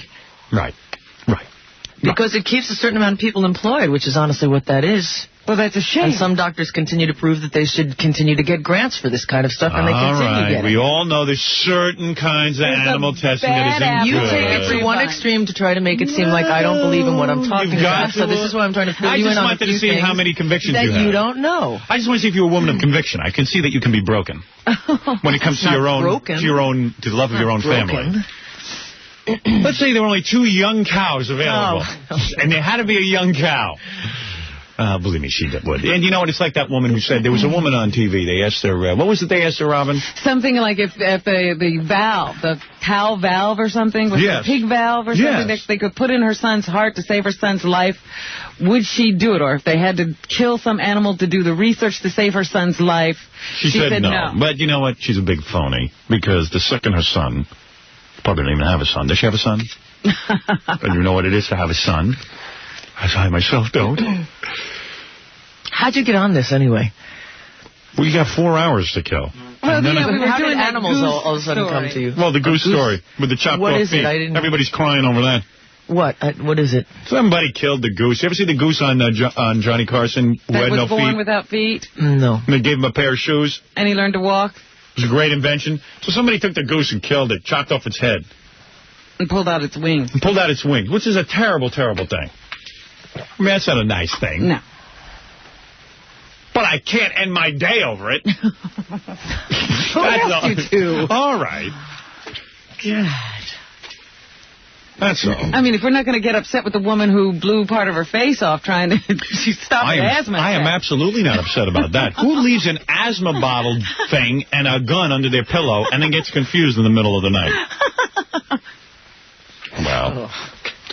Maybe, let's look on the bright side of the goose story, just so everyone can feel a little better about it before we end. What? What's the bright side? Well, maybe the goose was being used in medical experiments. Well, the goose had a full life. Right. Did the goose have a full life, though? Is that true? Life. He had been on the Johnny Carson show, done a lot more than a lot of people. He gets more work than Meg. Meg, you've never been on Johnny Carson, have you? No, that's true, Howard. Yeah, never made it to the couch. There you go. So there you go. I guess it was okay, then. Jackie lost on Star Search. That goose made it to Carson. And sat on the couch. Right, so it had a full life so everyone can feel good about that. Even Meg. You can feel good. Well, you're in a great mood today. No matter what I say, you're great. Clinically depressed Meg. Not today, you're not. She's trying to prove she's not clinically depressed. Well, let's see what you can turn this into. No, I'm not going to say anything lewd. What were you doing all morning? You know, Meg, with this happy smile on your face, you shine, you're radiant. Thank you, dear. You look fabulous like this. Please, wait a minute. Please don't call me dear. It's very insulting. Okay, dear. All right. You always Dick, honey. I didn't say that. You did. All right. You always say, though, that she's beautiful when she's angry. Which do you prefer? I like both. I like all emotional. I do have a question for you. Okay, one day last week when I was in here, you got back to your question that I'm realizing now you ask a lot of people about being on a desert island. The last 2 people here, the only way to continue... You've had time to think about this, have you? Come up with a witty answer? The only thing that I've had time to think about is the very next day after asking me whether or not I would bear children with you if that was the only way that this could continue. You asked Richard Simmons the same thing. Right. And he said he would have a child. See? That's where you differ. Oh, I get it. Okay. Meg, look. Doesn't matter that much to you, though. If I ever need a ligament for my knee, I'm going to ask Meg to donate because she certainly has had a full life. You got to admit that. Hey, we can experiment on Meg. She's had a full life. That's right. We could do anything to her. Right. It would be valid. It gets to the point where something like that becomes common practice, and then, again, those animals are raised only for that purpose. I don't think... goodness. I could be out of my mind, and I'll admit it, but I don't think that we have that call. I say thank goodness that you there are not the people creator. like you who watch things like that. Right. That's right. Because it gives the last hour of your show something to do when the guest didn't show up. I'll tell you one thing. Let's get her. When it comes to mice, you can experiment Forever. Forever. And let me say something else. Unnecessary experimentation. If you accidentally discover something on a mouse, that's fine with me. There's always a reason to experiment on a mouse. Yeah. A cow, I understand what you're saying. That's a big animal. But a rat. Kill it. Step on its head with your shoe. Who knows? Maybe you'll come up with a great invention. You got to admit that's true. Man. Raise them just to step on them. I don't care. What do you do for a living? I raise rats. Oh, for medical experimentation? No. Just to step on their heads. Their filthy heads. Thank you. I sit in my office back there. I got rats. I step on their head, the little bastards. No one's going to convince me they deserve to be on this planet. That they got a right. I crack their skulls. Right? Right, Meg? Right. Now, what does Meg do when she finds a mouse in her house? She puts it outside. That's where it right. can live freely. Oh, too bad. That's right. You capture it. Bugs. Bugs too? Yeah. Have you ever killed a bug? Yeah, I've killed bugs. But not recently. But you have it's a moral problem, like a spider. It's not a moral problem. If I can get it outside and it's not... Right. I must be kooky. I've actually done that, too. I do that. Yeah, I will admit. Unless it's just awfully big and I'm afraid to pick it up. But field mice, no mercy. I throw them right on the barbecue and watch them dance.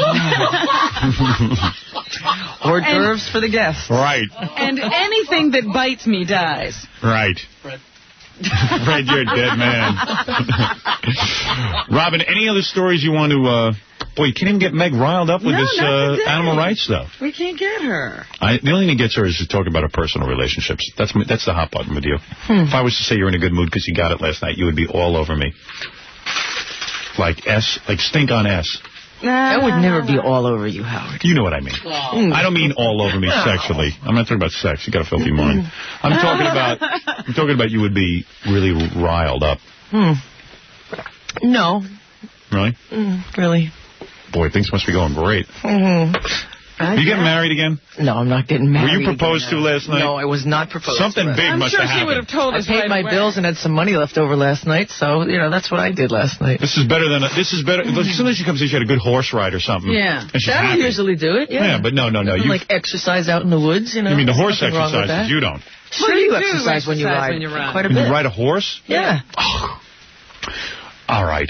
I know you've never ridden, Howard. The poor horse. I think that's animal cruelty. To me, that's animal cruelty. Well, his legs would be dragging the ground on top there. You think a horse was meant to be ridden when you think about it? Those horses are broken. Were they meant to be ridden? Right. No, absolutely They're broken. not.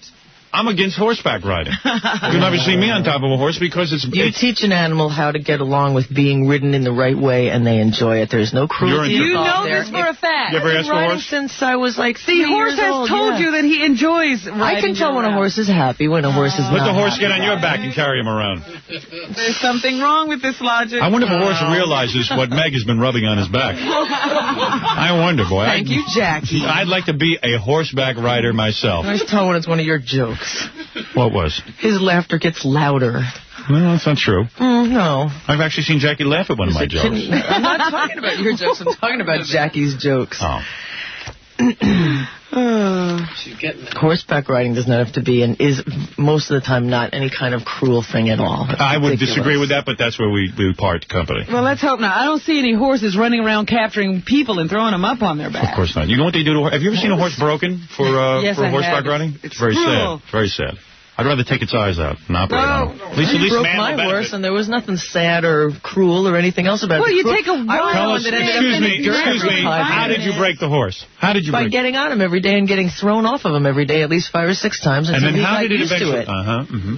By letting him know that you're not going to hurt him by what you're doing. And you never put nails in your shoes? Nails in my shoes? No, Howard. I see. These are rodeo practices, the kind of things that I fight. I see. But she never kicks her horse to make it do anything. You never kicked your horse? No, it's all leg pressure and squeezing. Leg pressure. If you know how to ride a horse. Squeezing on the ribs. And you never use a crop. I don't use a crop. I can't use a crop with my horse. He's a lunatic. Squeezing the ribs with your legs? Calves, inner calves. Yes, Howard. Okay. Those powerful calves? That's right. All right. Well, now Meg must have a very good seat. She had something going on. I do have a good seat. Something. Lucky horse is what I say. Horses got Meg wrapped around his back. Lucky if you have a good seat because it means you're not bouncing all over his spine and hurting him. Absolutely. Meg, would you pretend I'm a horse? No, I will not, climb on my back? I will not do any of these things you ask me every morning. Hey, what's the difference? No desert islands, no Staten Island. But there is something about taking an animal out of its natural habitat and breaking it to do what you want it to do. I don't really demand of him to do what I want him to do. You know, I get out there and I ride him and I let him go and do pretty much what he wants to do. Is there a bit in his mouth? Sometimes there's a bit in his mouth, sometimes there isn't. The bit, again, that's something that people think that's wrong. And if it's used in the wrong way, then yeah, that can hurt an animal too. Well, that's a pressure thing, not a yanking, pulling thing. Well, I don't know. Right. Let me put something in your mouth. See how you like it. And if you handle it the way I handle it, then I'm not going to be bucking. I see. Well, there's all kinds of right and wrong on this. Paint a pretty picture.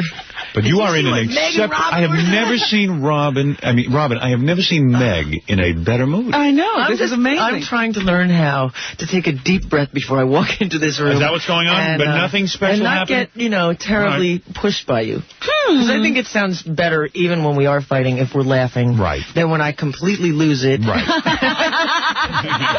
I don't know if I'd agree with that. I don't know. I can get you to lose it, though, anytime I want, Oh, shut up. No matter how easy you think it is and how much of a smile, I can make you lose it. Okay, dear. Want to see me do it? I'll do it tomorrow. No, not really. Next time you come in, I'll do it. It's been going well this let's morning. let this day end on a happy I have a rib out of All place. Right. Leave me alone. Mickey Rourke's girlfriend was shot. Oh, really? Yes, but not lately. I hope his horse is all right.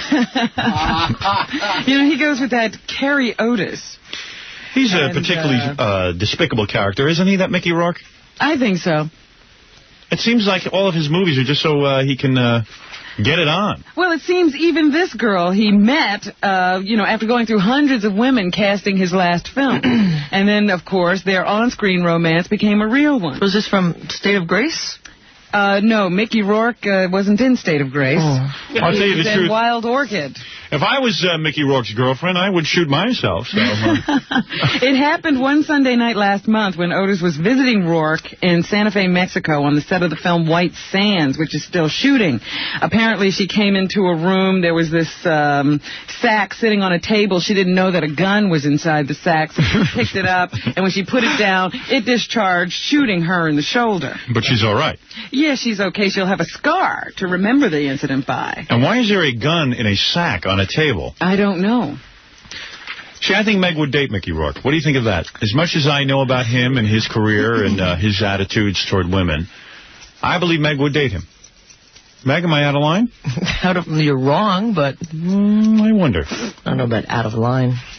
I'm not looking for a date anyway. Well, we're not talking about what is real. Right, I forgot Robin was if Mickey Rourke was on an island and I was on an island. The last 2 men. I'm already gone on the next island with Richard Simmons. Can you imagine? Can you drop it, please? Well, then the population is doomed. Yeah, well, it's over. As I've said before, that's not always going to be Imagine Meg in a 9.5 weeks scenario, dragging her across the floor with her hair. Well, you know that... It would be a reverse role situation, Howard. I wouldn't be the one getting dragged across the floor. You could drag me across the floor of my hair. I don't know about you. You're Mickey Rourke you would do it with, though. I know you would. And you know what? Well, listen to this. Yeah. Still photos from Wild Orchid ended up in Playboy of Carrie Otis in various states of undress. I'd like and to see those. last summer, the French magazine Photo published shots Rourke had taken of a nude Otis. In one photo, she posed as a slave who was shackled and slathered in oil. Where do I see this? Why don't I see these? In French. You gotta in go France. overseas. Why wouldn't they put these in this country? Because he doesn't want people to see it here. Right. Might ruin his reputation. Yeah. And I just thought of something. What? If Meg and I were on an island, I wanted to have sex with her and she refused, you know what I'd do? What?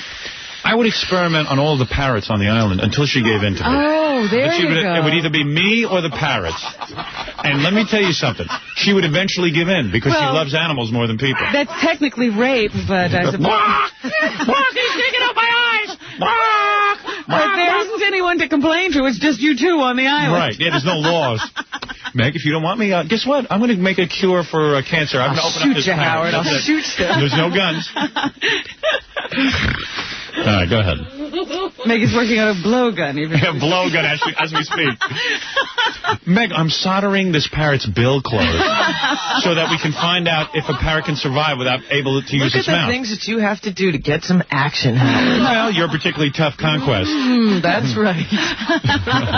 You'd give in. After a year, you'd get horny. Oh, dear. I'm telling you, you're not picturing the island and how desperate I forget what that feeling was like if I was stuck on an island with you. Oh, aren't you terrible? I'd be so angry all the time. No, you wouldn't. I'd relax you. Angry young Meg. We can't wait to hear that song. Tomorrow. You know, there's a song coming out. Have you done it? Well, no, we got the music bed, right? Pig Vomit just recorded the music. Oh, great. And I can't wait. I just got it this morning from Timmy Curtin. Yeah. Good, I'll have to make sure to get here early tomorrow. Will this be on, of course, before I get here, I will try to get it on early. Made a fool of before I'm even out of bed. Absolutely. That rant and rave that I did last week, I think it was Wednesday when I really lost it. Yeah. The next morning you played it. That's what was blaring out of my radio alarm when it went off.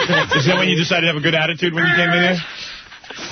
God. You want to sing backup, Meg? You can. I sang my own, Howard. Oh, you have a song? You play yours, I'll play mine. Would you write it with the Washington Squares? No. I wrote it with a rap woman. Good. I'd like to hear it. Okay. Well, you will. Do you rap on it? Or? I do. Noah's on it. Oh, great. Oh, yeah?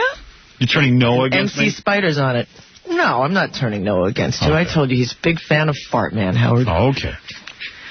TV preacher Robert Schuller is set to return. But he doesn't want to know, who's he dissing now, Ma? Oh. Crystal Cathedral in Garden Grove, California on November 3rd. You'll remember that he was on a trip in Europe when he banged his head getting into or out of a car and wound up having to have a cerebral hemorrhage removed. So he's returning home. Or returning to the pulpit, and we'll be able to see him, so he's okay. Experiment on him. Yeah, maybe we should experiment on TV preachers. Yeah. And there is talk, even though Rush Limbaugh has no ratings, of giving him a TV show. Yeah, that's good. Great. Big fat oaf. Got balls now, don't you? I had to get fired from every station to get these balls. At least I earned my balls, you big fat douche. See what you started, man.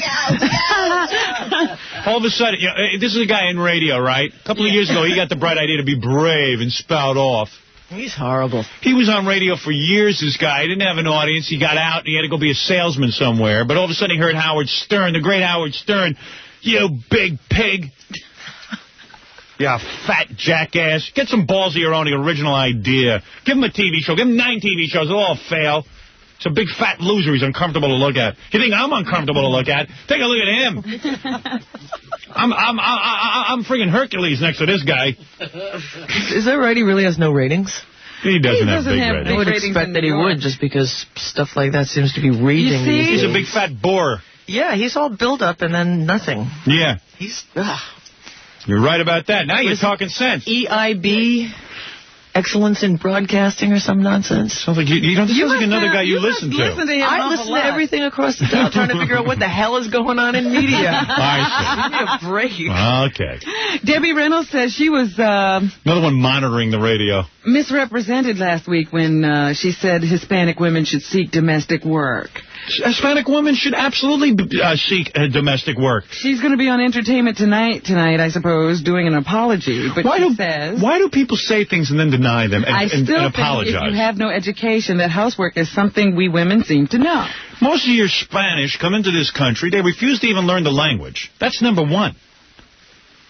The ones that are trying to learn the language, they can't even take a phone number properly. Let me tell you something. Domestic work is about it. They should absolutely seek them. No, they should seek being a brain surgeon. They don't know the language. Excuse me, I have a cerebral tumor. See? Do you think you could remove it? See? And what is your name, doctor? Sue. Stop it. What's your husband's name? Si. So you can remove my tumor. Si. What are we going to do? You got to learn the language. There's nothing insulting about housework.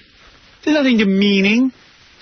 You don't have the skills to do anything else. Well, I don't know exactly what context Debbie made this statement in, maybe she went a little too far. Who knows? Of course not. You know what it is? Everybody's so politically correct, they're afraid to open their mouths. Be realistic. You're either trained to feed cockroaches, which I don't think anyone's going to pay you to do, or you can become a maid. And that's honorable work. I think the question is whether she said all Hispanic women should be doing this. Well, Debbie who? Oh, you. Well, Debbie Reynolds. Oh. No, I don't think she said that. You don't think, but you don't know. I don't know anything. So, leave me alone. Oh, there's a reference. Very good. Adam Rich is expected in a California courtroom on October 30th or 31st for sentencing on shoplifting charges. His plea, no contest, to reduce charges of trespassing. Well, he could be in a donkey show. He's qualified to do housework, too. Adam Rich, he'd make a good housekeeper. He seems not to be qualified for anything else. He's lived a full life. Experiment on it. Why not? There you go. Donahue today. Battered or not, she killed my dad. Battered or not, she killed my dad? Yeah, that's the topic. And Oprah Winfrey, sibling murder. That's a tough choice. Better run home. Yeah. No wonder people love animals more than people. I'm severely depressed from these shows. Maury Povich, children who abuse their parents. And hey, what's Geraldo doing? Amnesia. Oh, how civil. Forgot how to be a good journalist. Right. There you go. Well, okay. Did you know that Maury Povich is doing well of the syndicated talk shows that... No, he is not doing... He's doing better than all the other losers, but he's not doing well. Oh, I see what you're saying. Well, he's fighting Geraldo for the number 4 spot. Oh, is he? In the country, yeah, that's what I understand. What is it, Gary? How dare you interrupt me? I'm sorry, I just had a piece of bad news. We have Robin's Dilatators on the phone. Yeah. You know, the pilot. Mm-hmm. And he had to cancel tonight. He's stuck in Phoenix, Arizona. Hey, you imbecile, what's wrong with you? Hello? You get the date of a century and you're not here? Hello? You're some pilot. After all that. After all the hassle. This hour? Well, who else is yelling at you? Meg? Meg is giving me permission to experiment on you. Well, I'm still going to be in tonight, but it's going to be kind of late. What time? Probably about 12. I'm leaving. I won't be leaving. You ought to dump this guy. We have no more choices left. Yeah. If you're not here, who's going to give Robin the meat baton? Oh, God. Please. Who's going to get to do that today? I'll tell you what. Yeah? I could pick her up for breakfast. No, she has to work. I have to work, Ash. Ass. You meant to say ass. We can reschedule if Robin... Only if Robin gives her permission, because I'll tell you something, How Robin. many times? How many times are you going to pull this? Oh, no, this is... You really want Robin or not? Excuse me? You want Robin, get here. I'll try to you get can't. there. You mean tell me there's no flight out where you are? Well, there is, but I'm with the plane. I can't leave the plane. The plane has maintenance problems. Imagine checking it out, so I can't leave it. You have every guy in New York's pride. There's a guy named Frank Gannon who would give his left nut to be in your position. I know. I feel like... There is a guy named Penn of Penn & Teller who has literally jumped through hoops for this. There is a certain Michael Swan, a soap opera star with a build that would make you look like a girl, who has literally done everything with Robin to get her into his good graces. Or to get into her good graces, and yet you can't be here.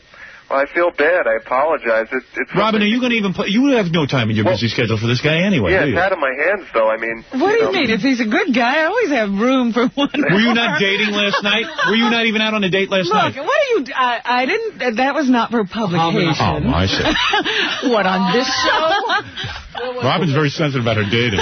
She's really getting some action going. Where was she listening? Well, terrific. Now you'll both be masturbating tonight. What kind of fun is that? Poor Meg is even upset. Meg doesn't care. She has her own lover. Hey, let me sweeten the pot for you, my friend. Yesterday morning, Robin disclosed. Oh, no. That's enough. That she's had taboo sex.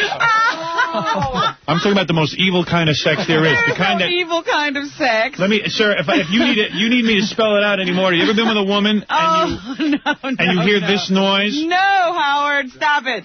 Stop it. You ever hear this noise? Get away.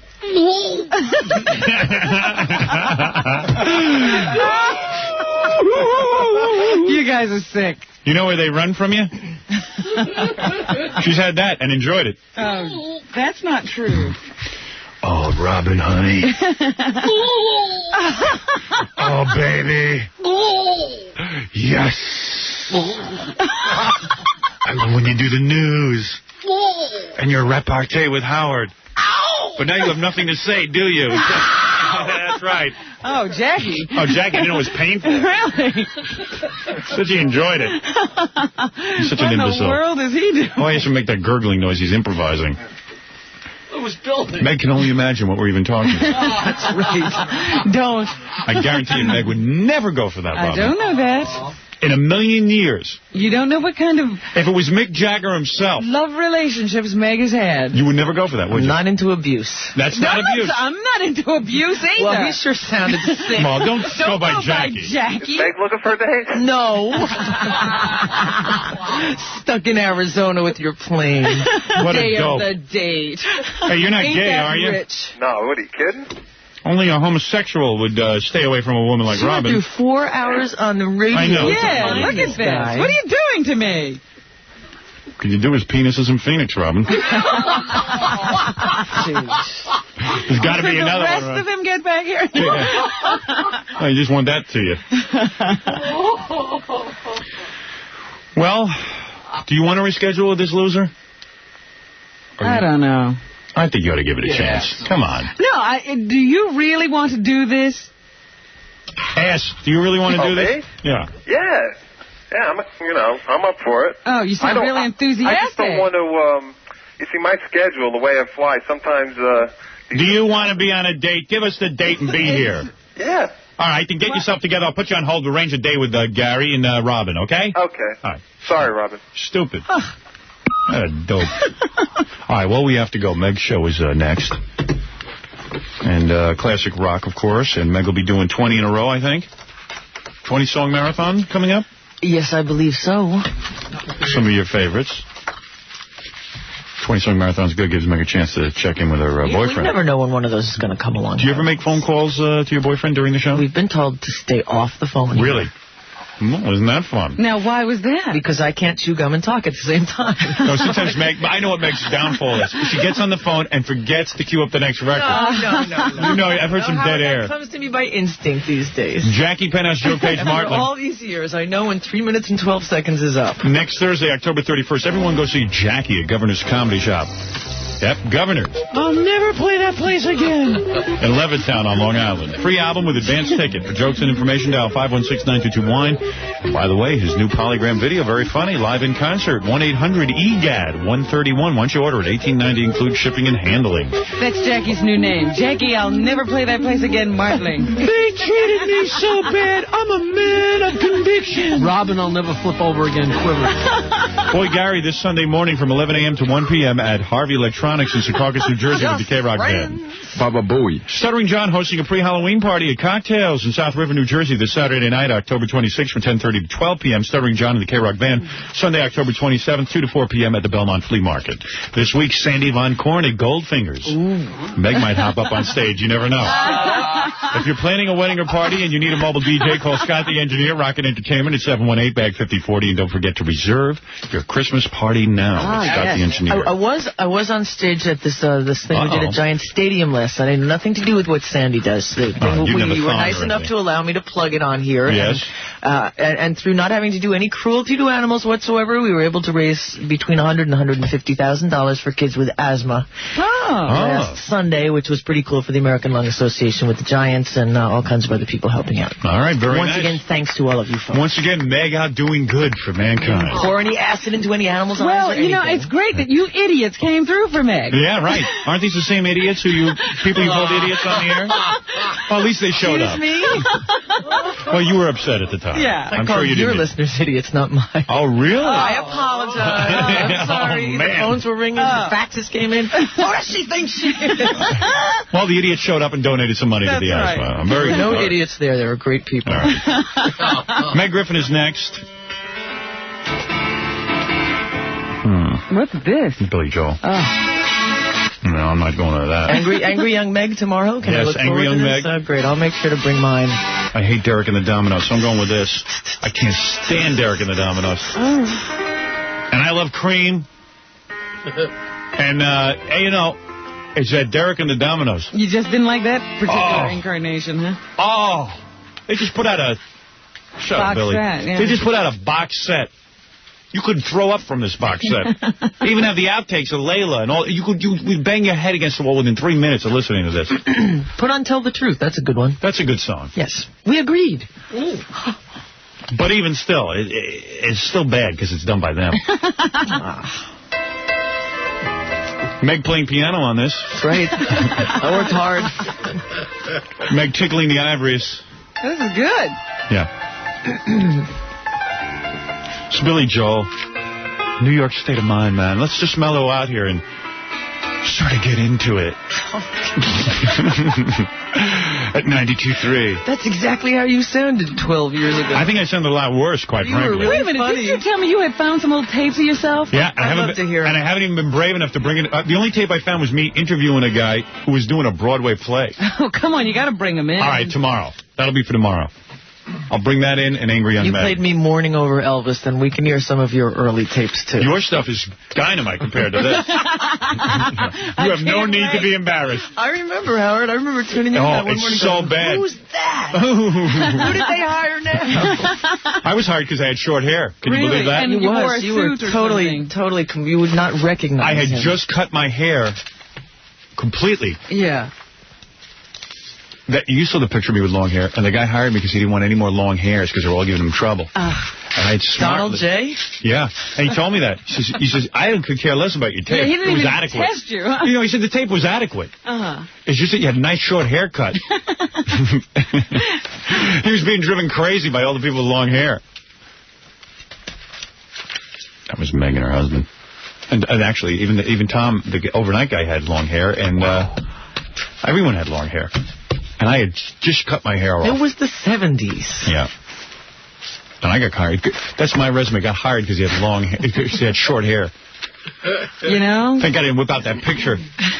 Alice's grandmother thought I was a girl. She said, oh, you were such a homely sister. Some folks like to get... What a rebel I am, huh? Yeah, I'm keeping my long hair, all right. You'll give me a job if my hair's short? Gotcha. Okay. Where's a barber? Hollywood. Hair schmear. I need work. On the Hudson River line. Wait a second, man. This is pretty heavy. I'm in a New York state of mind. Help.